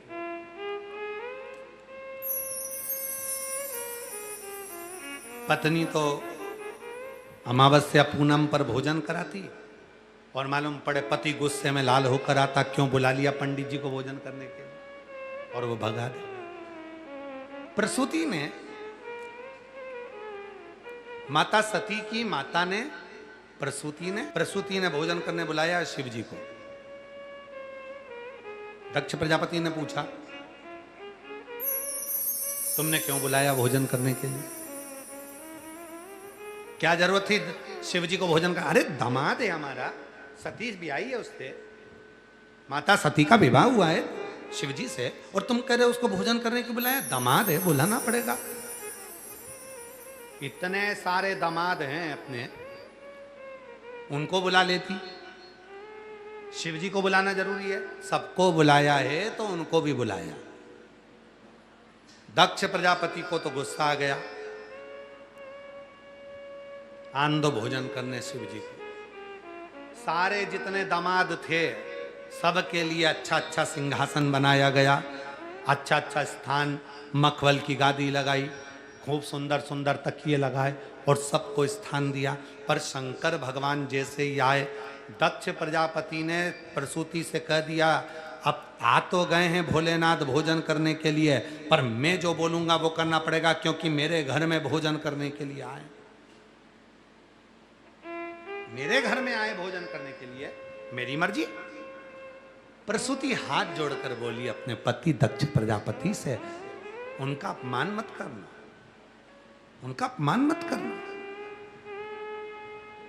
वो आए, उनका सम्मान करो, अपमान मत कर देना उनका। पर दक्ष प्रजापति ने शंकर जी के लिए एक अलग स्थान दे दिया, यहां ठहरो। सबके लिए मखमल के गादी तकिए थे, शिव जी के लिए केवल एक साधारण सा स्थान, कोई वस्त्र नहीं, कोई गादी नहीं, कोई मखमल का तकिया नहीं, केवल एक तख्ता शिव जी के लिए, केवल। महाराज भोलेनाथ बैठ गए, और शिव तो शिव है, कर्पूर गौरम, शिव तो शिव है, शंकर तो शंकर है, शिव शिव है, एकदम सरल सहज, कुछ नहीं बोले, बैठ गए, बैठ गए, एकदम मौन होकर बैठ गए। भोजन आया, सारे जमातों के लिए बहुत सुंदर सुंदर पकवान, लड्डू, पेड़ा, इमरती, जलेबी, भुजिया, सब आया, और भोलेनाथ जी के लिए कुछ नहीं। दक्ष प्रजापति ने अपनी धर्म पत्नी प्रसूति से कहा, शिव के भोजन में केवल मिट्टी का ढेला रख दिया, केवल मिट्टी का ढेला, एक मिट्टी का ढेला उठाया, जहां शंकर भोजन करने बैठे उनके सामने मिट्टी का ढेला रख दिया। दक्ष प्रजापति ने सारे दामादों के लिए मखमल, गादी, तकिया सब लगाया, सबके लिए पकवान बनाया, लड्डू, पेड़ा बनाए, इमरती, भजिया, पकोड़ा बनाया, पर शिव जी के लिए मिट्टी का ढेला रख दिया। उस मिट्टी के ढेले को भोलेनाथ ने देखा, और माता सती सामने खड़ी थी, मेरे पति के भोजन की थाली में मिट्टी का ढेला, पत्तल पर मिट्टी का ढेला। शिव मुस्कुरा रहे थे, शिव शिव है, उन्हें कोई मतलब, और शांत है, देख रहे थे। सती आकर खड़ी हो गई, प्रभु मेरे पिताजी ने आपका अपमान कर दिया, कोई बात नहीं, ये मिट्टी का ढेला केवल मेरी थाली में या मेरी पंगत में नहीं आया है, मिट्टी तो उनकी बुद्धि में चली गई जिन्होंने रखा है। जब बुद्धि विनाश काले विपरीत बुद्धि। दक्ष प्रजापति ये समझ नहीं पा रहे हैं कि मैंने जो मिट्टी का ढेला रखा ये मेरे लिए श्रेष्ठ नहीं है।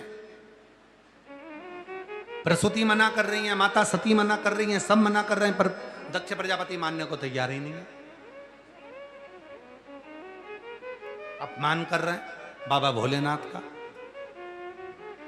और शिव पुराण कहती है, अगर शिव का अपमान हुआ है तो समझ लेना कि 33 कोटि देवता का अपमान हुआ, क्योंकि देवों के भी देव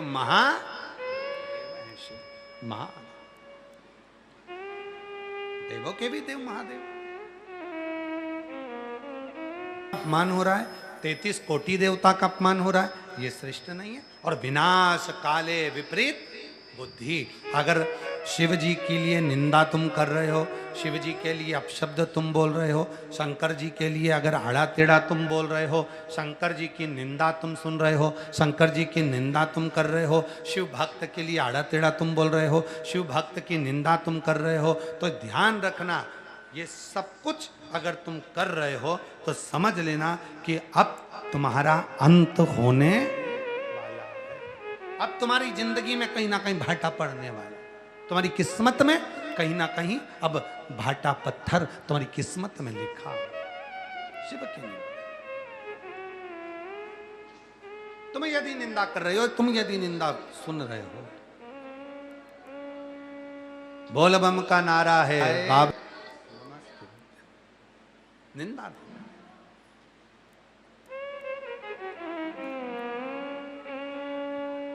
महाराज शिव कथा करा, सती माता ने हाथ जोड़ लिए भोलेनाथ जी को। शिव जी प्रसन्न हो रहे हैं, तो चिंता मत कर सती, तेरे पिता ने मुझे मिट्टी का ढेला दिया है और मैं तुम्हें दूं मिट्टी का ढेला।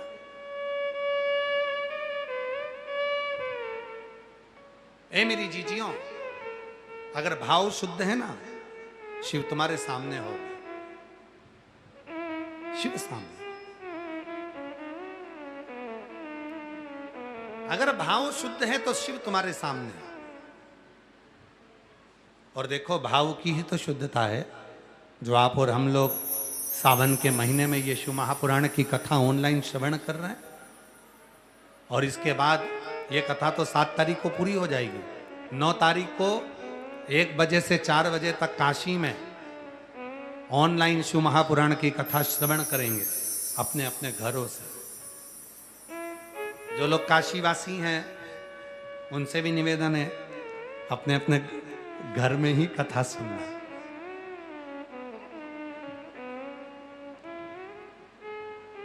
और तुम भी सुन लो साहब, जो काशीवासी हैं वो भी अपने अपने घरों से कथा से। आप लोग भी काशीवासी हैं तो तैयारी में बैठे होगे फिर तो कि बाबा को ढूंढना है। और तुम भी काशीवासी हो, हाँ तो तैयारी में बैठे होगे कि बाबा को ढूंढना है।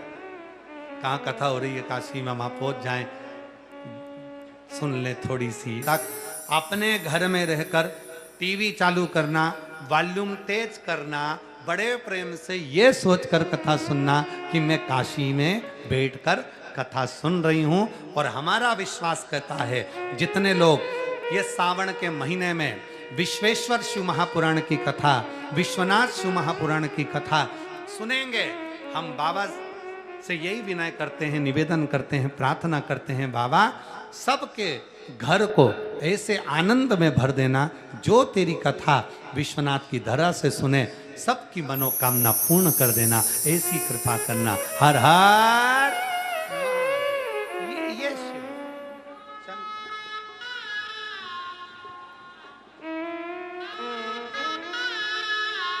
शिव शिव है।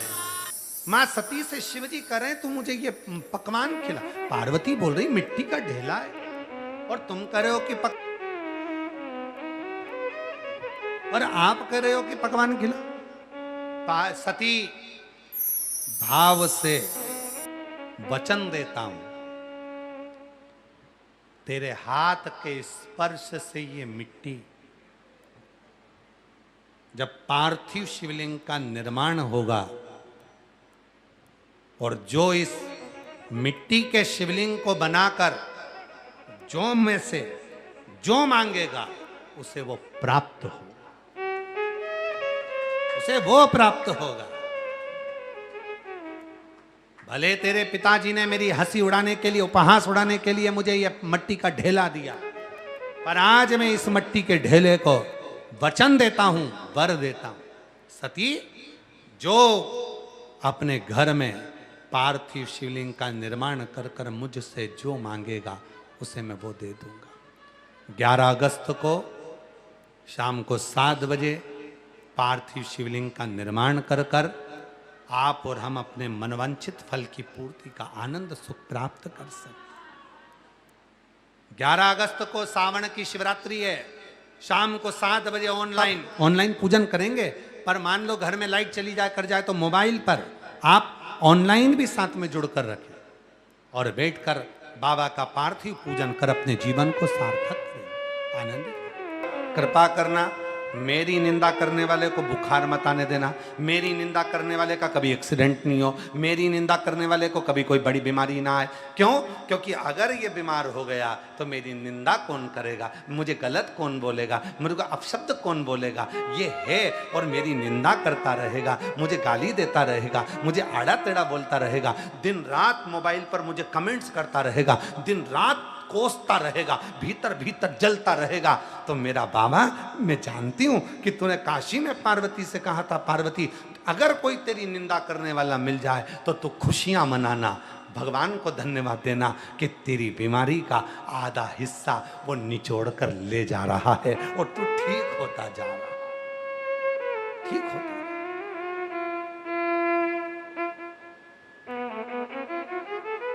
ये दया करना भोलेनाथ। निंदा करने वाले को बुखार भी मत आने देना, बुखार आएगा तो उठेगा नहीं, उठेगा नहीं तो निंदा कहां से करेगा, गलत। वो निंदा कर देगा, तू अच्छा अगर निंदा के हमारे पास में, हमारे साथ में, तो समझ लेना कि हमारी जिंदगी के सारे दोष, सारे पाप, सारे कष्ट, सारी बीमारियां धीरे धीरे धीरे धीरे वो साफ कर देगा।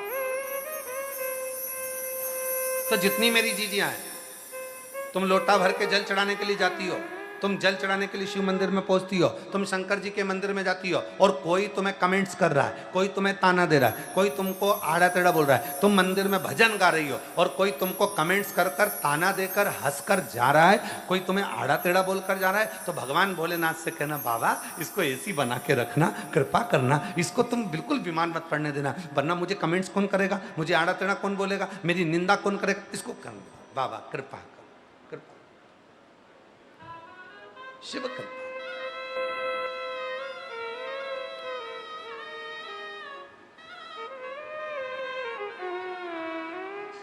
निंदक को साथ रखो, निंदक बोले बोले तो आग लगे बस्ती में, अपन रहो मस्ती में, क्या किसको रोइए, जम के बोले जरा, क्या किसको रोइए, चादर तान के सोइए। आपने को क्या करना, मस्त होकर जियो, मस्त होकर। और जीवन का यही लक्ष्य है, जीवन का यही आनंद है। करे बुराई करने वाला, आप शब्द बोलने वाला बोले, ताना देने वाला दे, आड़ा टेढ़ा बोलने वाला बोले, कुछ देर की करो पर विश्वास शिव पर पूर्ण करो। मंथन हुआ,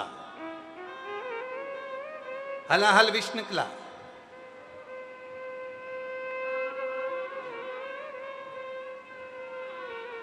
मंथन में सबसे पहले विष निकला।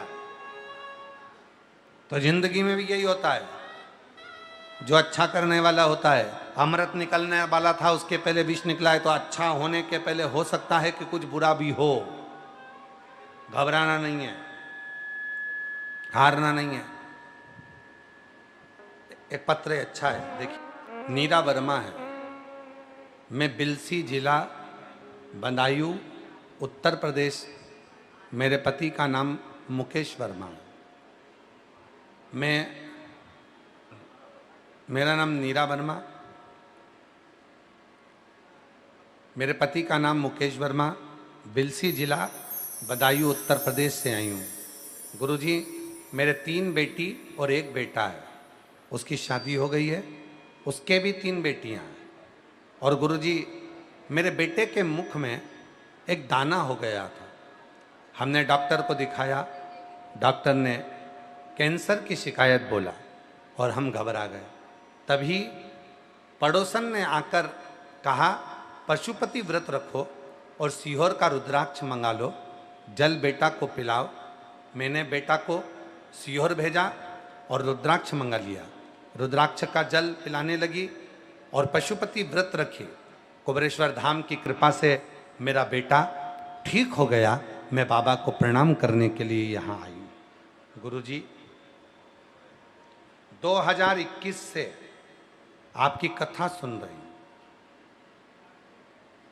और 2021 से कथा सुन रही हूँ और मेरा विश्वास बाबा पर इतना हो गया कि बाबा करुणा सागर का कुबेरेश्वर धाम को अपने पिता का घर मानती हूँ, पिता का। और बाबा से जो मांगती हूँ मेरा बाबा वो दे देता है। मंथन में पहले निकला है विष, और वो विष निकलने का कारण क्या है?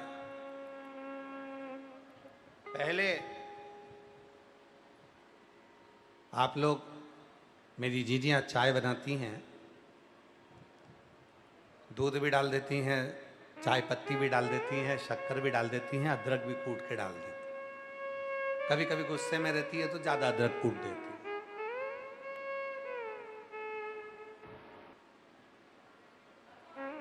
अदरक कूट के डाल देती है। होता क्या है, चलो ये भी जाने दो। मेरी जीजियाँ गुलाब जामुन बनाती हैं, जलेबी बनाती हैं,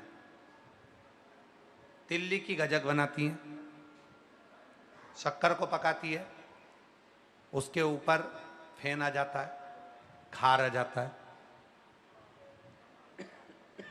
ऊपर फेन आ गया। चाय बनाई तो उसके ऊपर भी फेन आ गया। और वो फेन आया, आप लोग उसको थोड़ा सा हिला देते हो, या फिर जो ज़्यादा गंदा सा दिखता है तो उसको हटा देते हो। बस वही मंथन हुआ, देवता और राक्षसों ने मिलकर मंथन करा, समुद्र का मंथन प्रारंभ हुआ।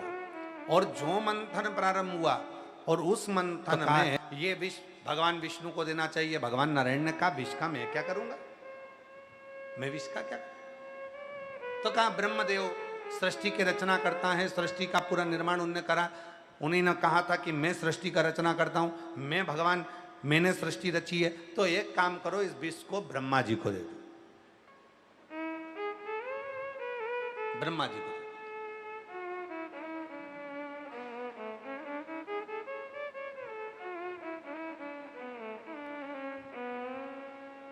किसी की तिजोरी को कभी हाथ लगाने देता है कोई? जम के तो बोलो, नहीं। हाथ लगाने देगा तिजोरी को? नहीं। पर वही तिजोरी में सांप घुस गया तब, उसी तिजोरी में अगर सांप आ गया तो फिर जो तिजोरी का मालिक होता ना, वो कह देता है भैया थोड़ा सा देख लो ना, हमारी तिजोरी के नीचे सांप घुस गया। सांप, और वो तो तिजोरी को हाथ नहीं लगाने दे रहा, वो तो तिजोरी को छूने नहीं दे रहा। पर तिजोरी के नीचे जैसे ही सांप आया, तिजोरी के पीछे जैसे ही सांप आया, इतनी देर में कहा इस तिजोरी को तुम संभाल लो भैया। देखो ना, तो भैया हमें तो लग रहा है कि तिजोरी के नीचे तो सांप नहीं है, तिजोरी के पीछे से अंदर घुस गया। और सांप कहाँ घुस गया? तिजोरी के अंदर, पीछे से घुस गया। तो फिर कहा अरे भैया आप करें क्या? तो एक काम करो, ये लो, ये चाबी लो, ये चाबी लो। चाबी भी पास में से नहीं दे रही, अब तो वहीं से फेंक रही। और जितनी चाबी से लगाव था यहीं कमर में खोस के रखती थी, दिन भर कमर में खुशी रहती थी। और कमर में नहीं खोसेगी तो बैग के अंदर डाल के रखेगी, और बैग के अंदर ही रखेगी तो घर में भी ऐसी जगह रखेगी कि किसी के हाथ में ना आए, छुपा के रखेगी। और आज क्या कर रही है? सांप घुस गया तिजोरी के अंदर, लो भैया ये चाबी लो, तुम तो भैया जल्दी से खोल लो, तुम्हारी तिजोरी है, चलेगा, मैं बोल रही ना, चलेगा, खोलो, खोल दो, खोल दो। आज तक वो तिजोरी ना बहू को दिखाई, ना बेटे को दिखाई, ना किसी को, और पूरी चाबी दे दी, अब खोल लो इसको। क्यों? उसमें सांप घुस गया। अब सांप घुस गया है तो तिजोरी खोलना जरूरी है। और जो तिजोरी खोली, और तिजोरी खोलते ही उसमें से सांप को पकड़ा, पकड़ कर लेकर चले गए। इतनी देर में तो 1 सेकंड की देरी नहीं हुई, तिजोरी का दरवाजा बंद और ताला लगा के चाबी कमर, चाबी कमर। अभी वो तिजोरी अच्छी नहीं लग रही थी क्योंकि उसमें सांप बैठा था, और लिया और उसने तो अपना आसन बिछाया और सो आ गई। और फिर पति गया, भोजन करा, थोड़ी सी खिचड़ी, लोग यहाँ की खिचड़ी बड़ी खा के जाते हैं, और लोगों का भाव भी बड़ा रहता है कि बाबा के धाम की खिचड़ी, कुबेरेश्वर धाम की, रोगों का निवारण कर देती है, रोगों से मुक्ति देती है। तो वो खिचड़ी प्रसाद पति लिया आया, ले दिल ठिकाना, मंथन हुआ, विष निकला, हला हल विष था, छोटा मोटा विष नहीं था, हला हल विष।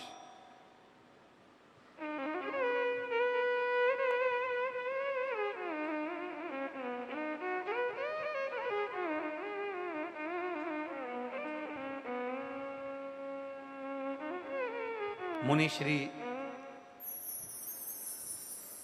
तरुण सागर जी महाराज अपनी भाषा में एक बात कहते थे।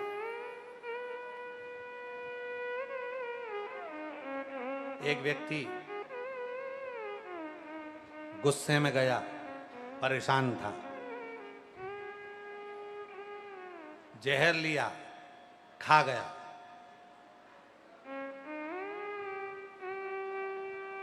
अब जहर खाने के बाद व्यक्ति जिंदा रहेगा? गुस्से में गया, जहर लिया, खा गया, रात को खाया, सुबह उठ के वापस बैठ गए।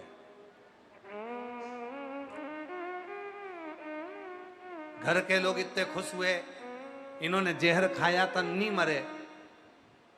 आज भगवान की कृपा से हम पूरे गांव में मिठाई बंटवाएंगे। मिठाई लाए, पति को खिलाई, दूसरे दिन मर गए। जहर भी नकली था और इतना हलाहल विष जो निकला, उस विष को देखा कि विष को पिएगा तो कहा। अभी लड़ाई हुई थी ब्रह्मा और विष्णु जी में, आपस में भेद हुआ था। ब्रह्मा जी बोले थे इस सृष्टि का रचना करता मैं हूँ, भगवान विष्णु ने कहा इस रचना करता मैं हूँ। तब दोनों में भेद हुआ। तब भगवान ब्रह्मा जी के सामने भगवान नारायण के मुख से निकल गया था कि इसकी रचना करने वाला तो स्वयं देव अधिदेव महादेव है, तुम रचना करता नहीं। भेदा तो भगवान विचार करे कि ये जो मंथन में हलाहल विष निकला है, इस विष को कहाँ पहुंचाया जाए। तो क्या इस विष को पहुंचा दो भगवान विष्णु जी के पास। भगवान विष्णु ने कहा मैं क्या करूंगा, ब्रह्मा जी रचना करता है, उनके पास भेजो। ब्रह्मा जी के पास भेजा तो ब्रह्मा जी का मैं रचना करता, अगर मैं ही मर गया तो फिर रचना कौन करेगा, तो फिर मैं विष नहीं पीऊंगा। इंद्रदेव के पास भेजो, उसको सत्ता बहुत चाहिए, अगर सत्ता चाहिए तो विष पिए। अगर सत्ता चाहिए तो विष पीना पड़ेगा। और जितने संसार के राजनेता हैं, जितनी सत्ता में बैठने वाले हैं, जितने ऊंचे सिंहासन पर बैठने वाले हैं, जितने ऊंचे पद पर बैठने वाले हैं, उनको विष पीना पड़ता है। लोग ताना देते, गाली देते, अपशब्द देते, खूब आड़ा तड़ा करते, खूब गालियां देते। तो अगर उच्च पद पर बैठना है, सत्ता में बैठना है, तो आपको तो गाली सहन कर। उसके बाद में रक्षाबंधन का त्यौहार मेरी सब जीजियों के लिए साधुता के साथ 28 अगस्त को आप सब रक्षाबंधन मनाएंगे। 25 अगस्त को बाबा की कावड़, प्रदोष की कावड़ रहेगी, शिव कथा कर रही।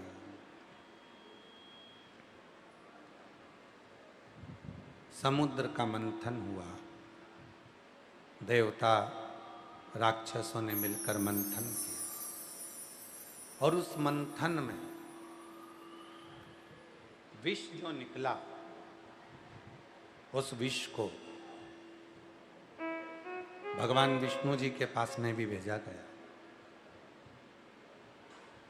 भगवान ब्रह्मदेव के पास में भी भेजा गया। जब ब्रह्मा जी ने नहीं लिया, विष्णु जी ने नहीं लिया, तब उस विष को इंद्रदेव के पास भेजा गया। इंद्रदेव भी उस विष को लेने को तैयार नहीं। शिव पुराण कहती है सत्ता, कुर्सी, पद पर बैठने वाले को विष भी थोड़ा पीना ही पड़ता, विष पीना पड़ता।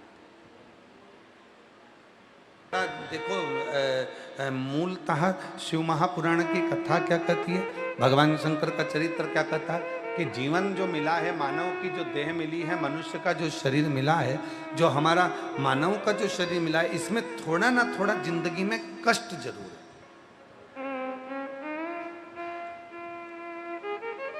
बिच्छू के जो डंक होते हैं ना, उसमें विष होता है। सर्प की जिह्वा में विष होता है, दांतों में विष होता है। पर एक मानव ऐसा है जिसकी जिह्वा पर अमृत भी है और विष भी है। अमृत भी है और विष भी है, दोनों चीज उसकी जिह्वा पर है। अमृत भी है और विष भी है, दोनों।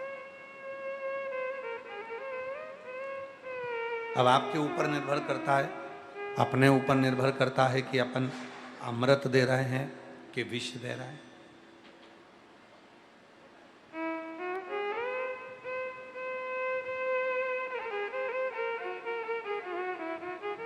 के पास इंद्र के पास में विष गया तो इंद्र ने कहा इस विष का मैं करूंगा, इस विष का मैं करूंगा क्या। मैं विष नहीं पीऊंगा। ब्रह्मा जी ने मना कर दिया, भगवान विष्णु जी ने मना कर दिया, इंद्रदेव ने मना कर दिया। जब सब जगह से मना के पास लेकर चले गए। क्यों? क्योंकि मालूम है कि केवल एक देव है, वो देव अधिदेव महादेव हैं, जो अमृत पीना पसंद नहीं करते, पर संसार का जितना ताप है, संसार का जितना दुख है, संसार का जितना कष्ट है, संसार की जितनी बीमारियां हैं, जितना रोग है, जितना विष है, शिव उसको पी लेते हैं। इसलिए आप और हम महामृत्युंजय अनुष्ठान करते हैं। आप और हम क्या करते हैं? महामृत्युंजय अनुष्ठान। और महामृत्युंजय अनुष्ठान करते हैं। जरा सा किसी का एक्सीडेंट हुआ, जरा सा किसी का कोई तकलीफ हुई, कष्ट हुआ, और हमने महामृत्युंजय अनुष्ठान करना प्रारंभ करा। महामृत्युंजय अनुष्ठान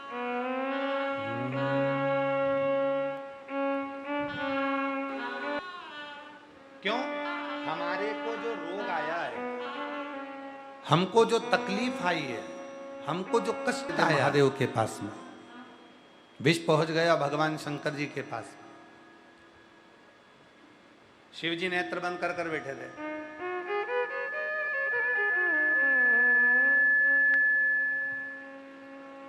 पार्वती जी के नेत्र खुले थे। शिव जी के नेत्र बंद थे, पार्वती के नेत्र खुले थे, और पार्वती मैया सब देख रही थी। पार्वती माता का ध्यान था। शिव जी के नेत्र बंद हैं, पार्वती जी के नेत्र खुले हैं। पार्वती जी देख रही हैं कि ये सारे देवता एकाग्रित, तो ये स्पीकर सामने के बड़ा बोला बड़ा। पार्वती जी देख रही हैं कि सारे देवता सामने खड़े हुए। पार्वती जी देख रही हैं कि ये देवता सबकी सब और कुछ लाए हैं। आज पार्वती जी बड़ी खुश हो गई। मेरी शादी को इतने साल हो गए थे, शादी कर कर आई थी, एक भी देवता गिफ्ट देकर नहीं गया था। इतने विवाह के वर्ष हो गए, आज तक कोई भी देवता मेरी शादी का गिफ्ट देकर नहीं गया था। और आज पार्वती जी बड़ी प्रसन्न हो रही हैं कि इनके सुंदर पात्र में रतन जड़े हैं, माणिक जड़े हैं, हीरा पन्ना जड़ा है, पूरा रत्नों से जड़ित है। और रत्नों से जड़ित एक कलश के अंदर उनको क्या मालूम था कि विष भरा पड़ा। वो तो सोची कि सारा की सारा रतन जड़ित कुछ अच्छा भरा होगा। उनको लगा मेरी शादी के बाद का ये गिफ्ट देने के लिए। बड़ी प्रसन्न है मां, बड़ी आनंदित है मां। देखा देवादिदेव महादेव तो नेत्र बंद कर कर बैठे हैं। शिव जी का नेत्र बंद करने के बाद भी मेरे भोलेनाथ के चेहरे पर मुस्कुराहट है। हंस रहा, मुस्कुरा। अच्छा, आप जो बच्चों का ध्यान रखने वाली माँ है, वो उसको हंसा रही, और वो सोते सोते में मुस्कुराता, वो सोते सोते में हंसता, वो मुस्कुरा। मेरे भोले बाबा वो भी नेत्र बंद कर कर मुस्कुरा रहे। मेरे शंकर, मेरे त्रिकाल। अब पार्वती जी समझ नहीं पा रही है कि इधर सारे देवता खड़े हैं कलश लेकर, रतन जड़ित, माणिक जड़ित, हीरे पन्ने से जड़ा हुआ, आभूषणों से जड़ा हुआ वो कलश लेकर खड़े हैं, और इधर मेरे प्रभु मुस्कुरा रहे हैं नेत्र बंद कर कर। पार्वती नहीं समझ, पार्वती भी प्रसन्न है। पार्वती जी के प्रसन्न होने का कारण केवल इतना है कि मेरी शादी को इतने वर्ष हो गए खिलाने के लिए।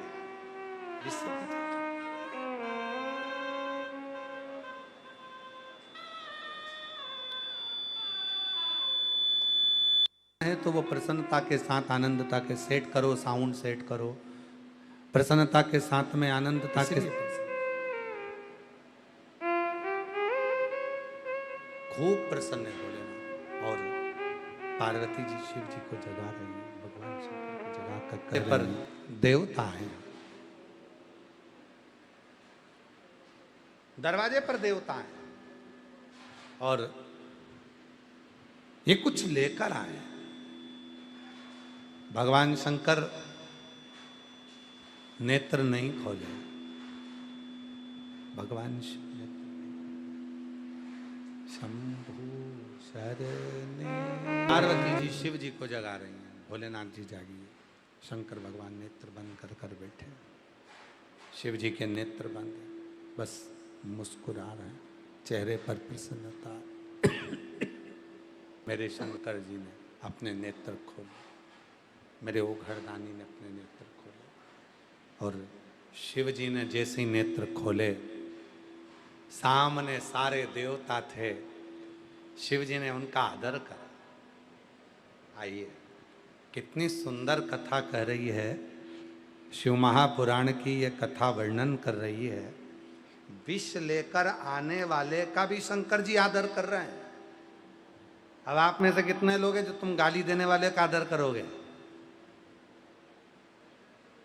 आप में से कितने लोग हैं जो अपशब्द कहने वाले का आदर करोगे? आड़ा टेढ़ा बोलने वाले का आदर करोगे? ताना देने वाले का आदर करोगे? कमेंट्स करने वाले का आदर करोगे? कई लोगों के तो मोबाइल पर जरा सा भी गलत कमेंट्स आ जाए तो वो सोच के बैठ जाते हैं, इसके बाद ये आन दे मेरे पास में जब देखूंगा, इसने मुझे ऐसा बोला ना, इसको जवाब तो मैं बाद में दूंगा। और कई बार माताएं भी अगर किसी के मुख से सुन लेती हैं कि तुम्हारे लिए ऐसा बोला था, अब मैं निपट लूंगी, बाद में देखूंगी, अभी रुक जा, आन दे इसको जरा, बाद में जान दे इसको, आन दे इसको बाद। अब पार्वती मैया देख रही हैं और शिवजी मुस्कुराकर आदर कर रहे हैं। आओ सा, आओ सा, आइए जी, आइए जी, आओ सा, सब आओ। इंद्रदेव ने भगवान ब्रह्मा जी से कहा, अभी देवादिदेव महादेव को मालूम नहीं है कि इसमें क्या है, इसलिए आओ सा कर रहे हैं। और जैसे ही मालूम पड़ जाएगा कि इसमें विष भरा है तो कहे जाओ सा, अभी जाओ तुम तो यहां से। अभी मालूम नहीं है इनको कि इसमें विष भरा, इसमें विष।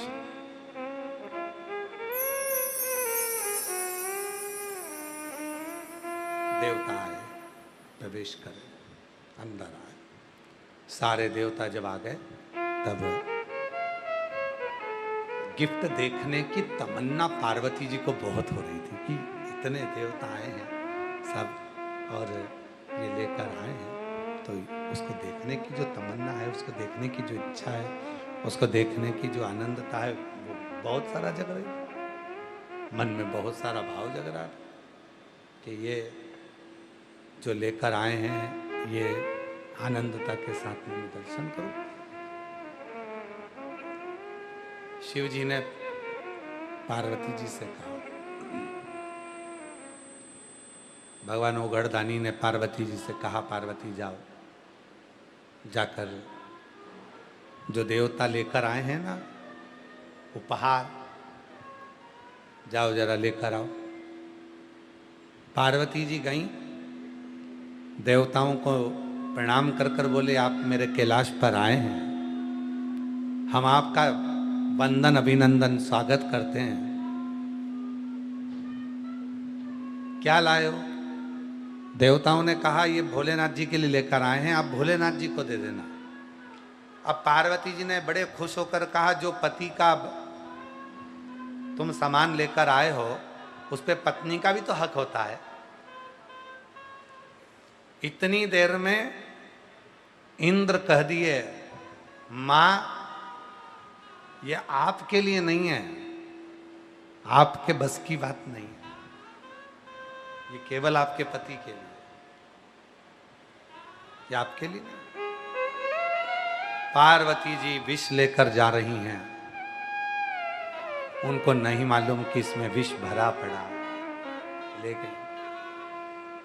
और जो चलते चलते मां जगत जननी पार्वती जी जैसे ही विष लेकर 2 कदम चली, उस घड़े को, विष के घड़े को जब देवता लेकर आ रहे थे तो ब्रह्मा, ब्रह्मदेव, भगवान विष्णु, इंद्रदेव, गरुण देव, वरुण देव, 33 कोटि देवता उस घड़े को नहीं उठा पा रहे थे, उस घड़े को हलाहल विश्व को।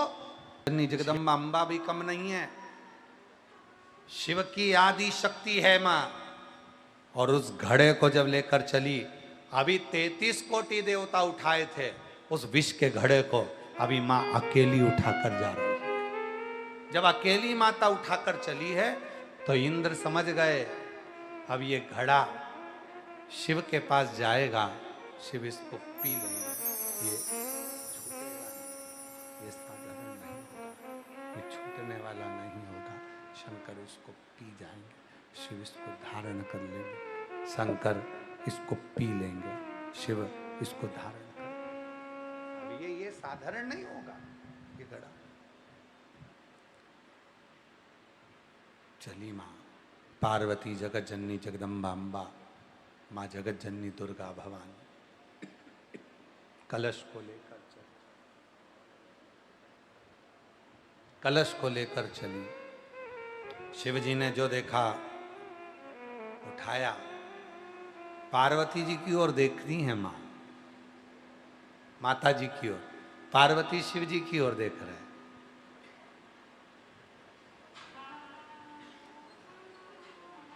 शिव पार्वती को, पार्वती शिव को देख रही है।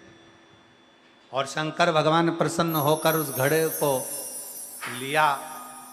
पार्वती जी बोली प्रभु दोनों के लिए गिफ्ट है, अकेले आपके लिए नहीं है, ये विवाह का गिफ्ट आया है। शंकर भगवान बोले ये विवाह का गिफ्ट नहीं है, ये देवताओं का विवाह सही से रह जाए उसका गिफ्ट है। क्या भरा है? तो कहा विष भरा, विष। पार्वती जी बोली मेरे पति को विष ला कर दिया, रतन जड़ित पात्र में, मैं तो सोची थी कि ये गिफ्ट है। शिव जी पार्वती जी से बोले पार्वती तू घबरा नहीं, ये विष मैं पीऊंगा। पार्वती जी करे कैसी बात करते हो, विष पियो,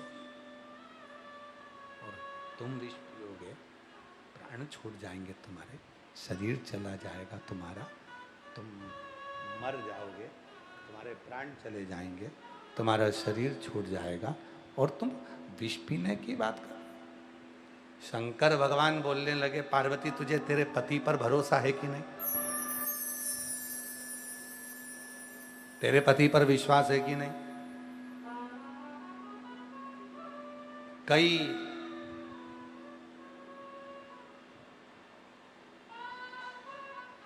कई दुनिया की माताएं ऐसी हैं जो अपने पति पर भरोसा नहीं कर पाती। सही में? हाँ, तुझे भरोसा है ना? शिव महापुराण की कथा कहती है, भगवान शंकर का चरित्र कथा है, शिव तत्व कथा है, शंकर जी की कथा कहती है। अगर आप जिस लड़के के साथ आपका विवाह हुआ है, आप जिसकी अर्धांगिनी बनी हो, पत्नी बनी हो, वो तुम्हारा पति बना है। तुम जिसकी अर्धांगिनी बनी हो तुम्हारा पति बना है। विवाह होने का मतलब क्या है? विवाह का मतलब क्या है? शादी का मतलब क्या है? एक दूसरे के प्रति भरोसे को, विश्वास को दृढ़ बनाना, भरोसे को दृढ़ बनाना। और जहां भरोसा दृढ़ नहीं होता, आज के समय में लड़का लड़की का संबंध भले कर देते हैं पर विश्वास ही दृढ़ नहीं हो पाता। क्यों? क्योंकि हो सकता है कि कोई बच्चा और किसी को प्रेम करता हो और कोई बच्ची किसी और को प्रेम करती हो। आज के जमाने में तो कितना कितना टीवी पर चल रहा है। देखो जरा वो पुणे की घटना, देखो वो इंदौर की घटना देख लो, वो यूपी की घटना देख लो, कितना कितना चल रहा है। क्यों? क्योंकि लड़के का लड़की के प्रति और लड़की का लड़के के प्रति भरोसा जागृत नहीं हो पा रहा, विश्वास दृढ़ नहीं हो पा। और जब तक ये भरोसा, जब तक ये विश्वास दृढ़ नहीं होगा, शंभो शंभो, जब तक ये भरोसा, जब तक ये विश्वास दृढ़ नहीं होगा, तब तक जीवन की गाड़ी आगे बढ़ ही नहीं सकती। तब तक आप आगे नहीं। बम का नारा है बाबा ए सहारा। विश्वास, भरोसा दृढ़ हो। रतन जड़ित कलश है और भरा क्या है उसमें? विष। पार्वती जी बोली शिव जी से क्या ऐसा भी होता कि रतन जड़ित कलश के अंदर, इतने सुंदर कलश के अंदर क्या विष भरा हो? तू ये कलश देख रही है, जिसको बाहर से तो सुंदर दिख रहा है, अंदर विष भरा पड़ा है। ऐसा ही जो सतयुग में तुझे आज नजर आ रहा है, कलयुग में दुनिया के लोग ये विष का कलश हर कभी देखेंगे। पार्वती जी बोली ये विष जब तक चलेगा। भगवान शंकर बोले जब तक विष तो नहीं चलेगा, पर कलश और विष का घड़ा जरूर चलेगा। जो आज घड़ा दिख रहा है बड़ा सुंदर, उसके अंदर विष भरा पड़ा है। कलिकाल में लोग दिखेंगे तो बड़े सुंदर, इतनी बढ़िया है गुरुजी।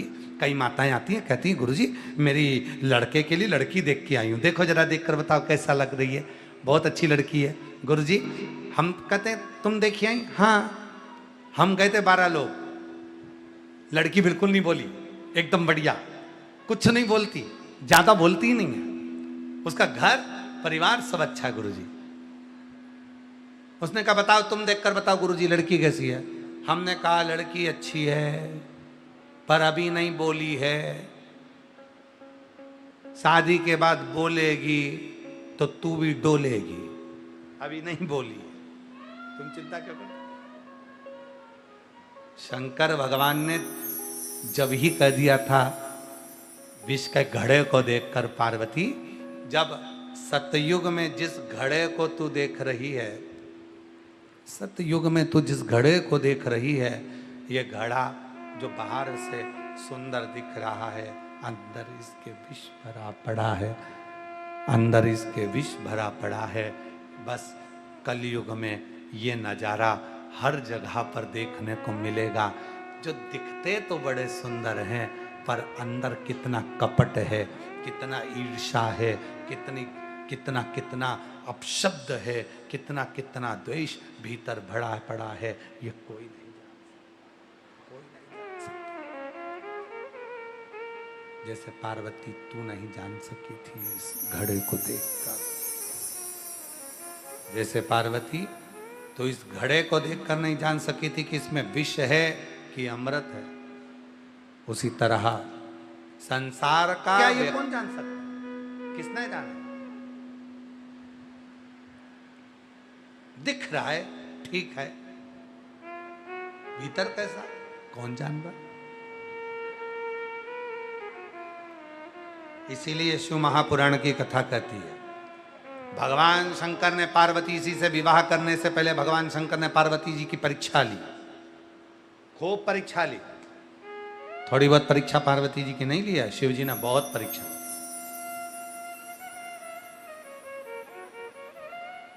अब किसी ने पूछा क्यों गुरुजी शंकर भगवान ने पार्वती जी की परीक्षा ली, तो क्या पार्वती जी ने शिव जी की परीक्षा ली कि नहीं ली?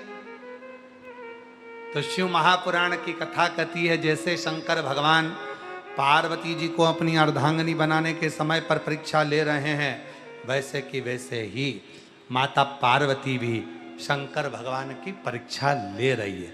कब?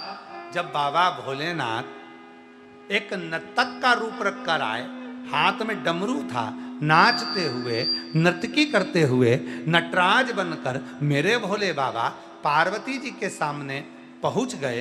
तो पार्वती जी के सामने पहुंचे, हिमालय राज की नगरी में पहुंचे और खूब नट नीला करने लगे। तो भगवान शिव तो नटराज बनकर आए थे, नाच रहे थे, खूब उत्सव मना रहे थे, खूब आनंद कर रहे थे, पर सब देख लिए, सब समझ लिए, सबने जान लिया कि ये शिव जी हैं, ये ओगरदानी भगवान शंकर हैं।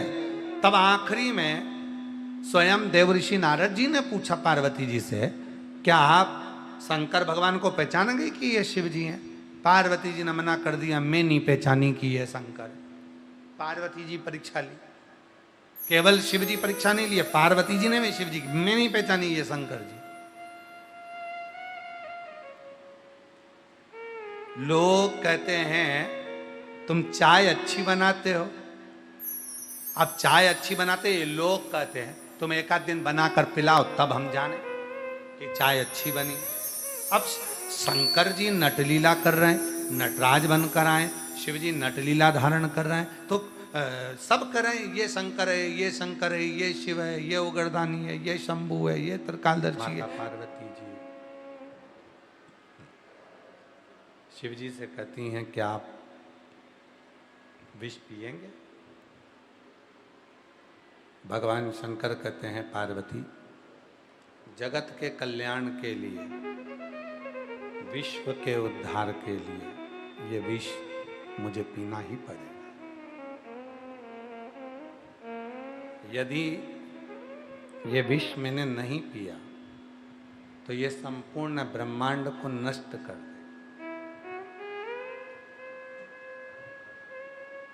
संपूर्ण ब्रह्मांड नष्ट हो जाए, इस विष को मुझे पीना पड़ेगा।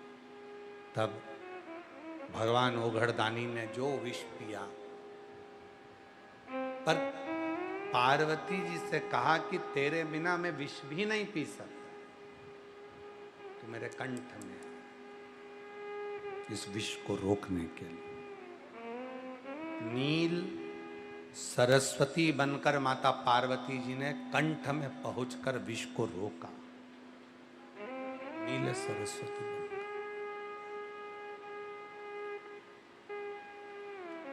एक सरस्वती जी का दर्शन आप करते हैं जिसमें माता सफेद वस्त्र पहने, एक सरस्वती का दर्शन करते हैं माँ बड़ी सुंदर है, और एक सरस्वती का दर्शन करते हैं जिसमें माँ का नीला स्वरूप है, उसको नील सरस्वती कहते हैं। कंठ में पहुंचकर पूरे विश्व को माँ ने रोक लिया, पूरे विश्व। कुछ बूंद गिरी जिसको सांप बिच्छू ने लिया और विष पूरा नंदी के गले से समाप्त हुआ। आपके आसपास में कहीं नंदी हो, गाय हो, जब गाय और नंदी को हम गले में हाथ लगाते हैं, हाथ फेरते हैं, तो वो अपने मुख को ऊपर करते हैं। गाय नंदी को जब हम अपने गले में हाथ लगाते हैं उनके, तो वो मुख ऊपर करते हैं। उसका मतलब यह है वो महादेव का स्मरण करते हैं, मेरे शंकर ने मेरे गले को हाथ लगाया, महादेव कहकर पुकारते शिव न सा। आप विचार करना, कभी कभी आपके साथ में ऐसा होता है, आप मंदिर गए, जल चढ़ाया, जो मन में सोच कर गए थे, आते आते वो काम पूरा हो गया, या किसी ने, तुमने सोचा था कि मैं ऐसा कर लूँगी और आते आते सूचना मिली कि मम्मी वो आई थी, बहू ने कह दिया मम्मा वो आई थी और वो ऐसा कर कर चली गई, रिश्तेदार आए थे वो ऐसा बोल कर चले। जो सोच रहे थे वो पूर्ण हो, मन की कामना को शिव पूर्ण कर देते हैं, इसलिए उसका नाम मन कामेश्वर महादेव, इच्छा पूर्ण महादेव।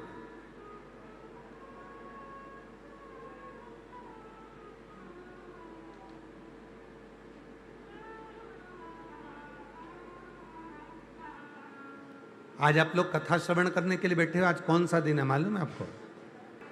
है?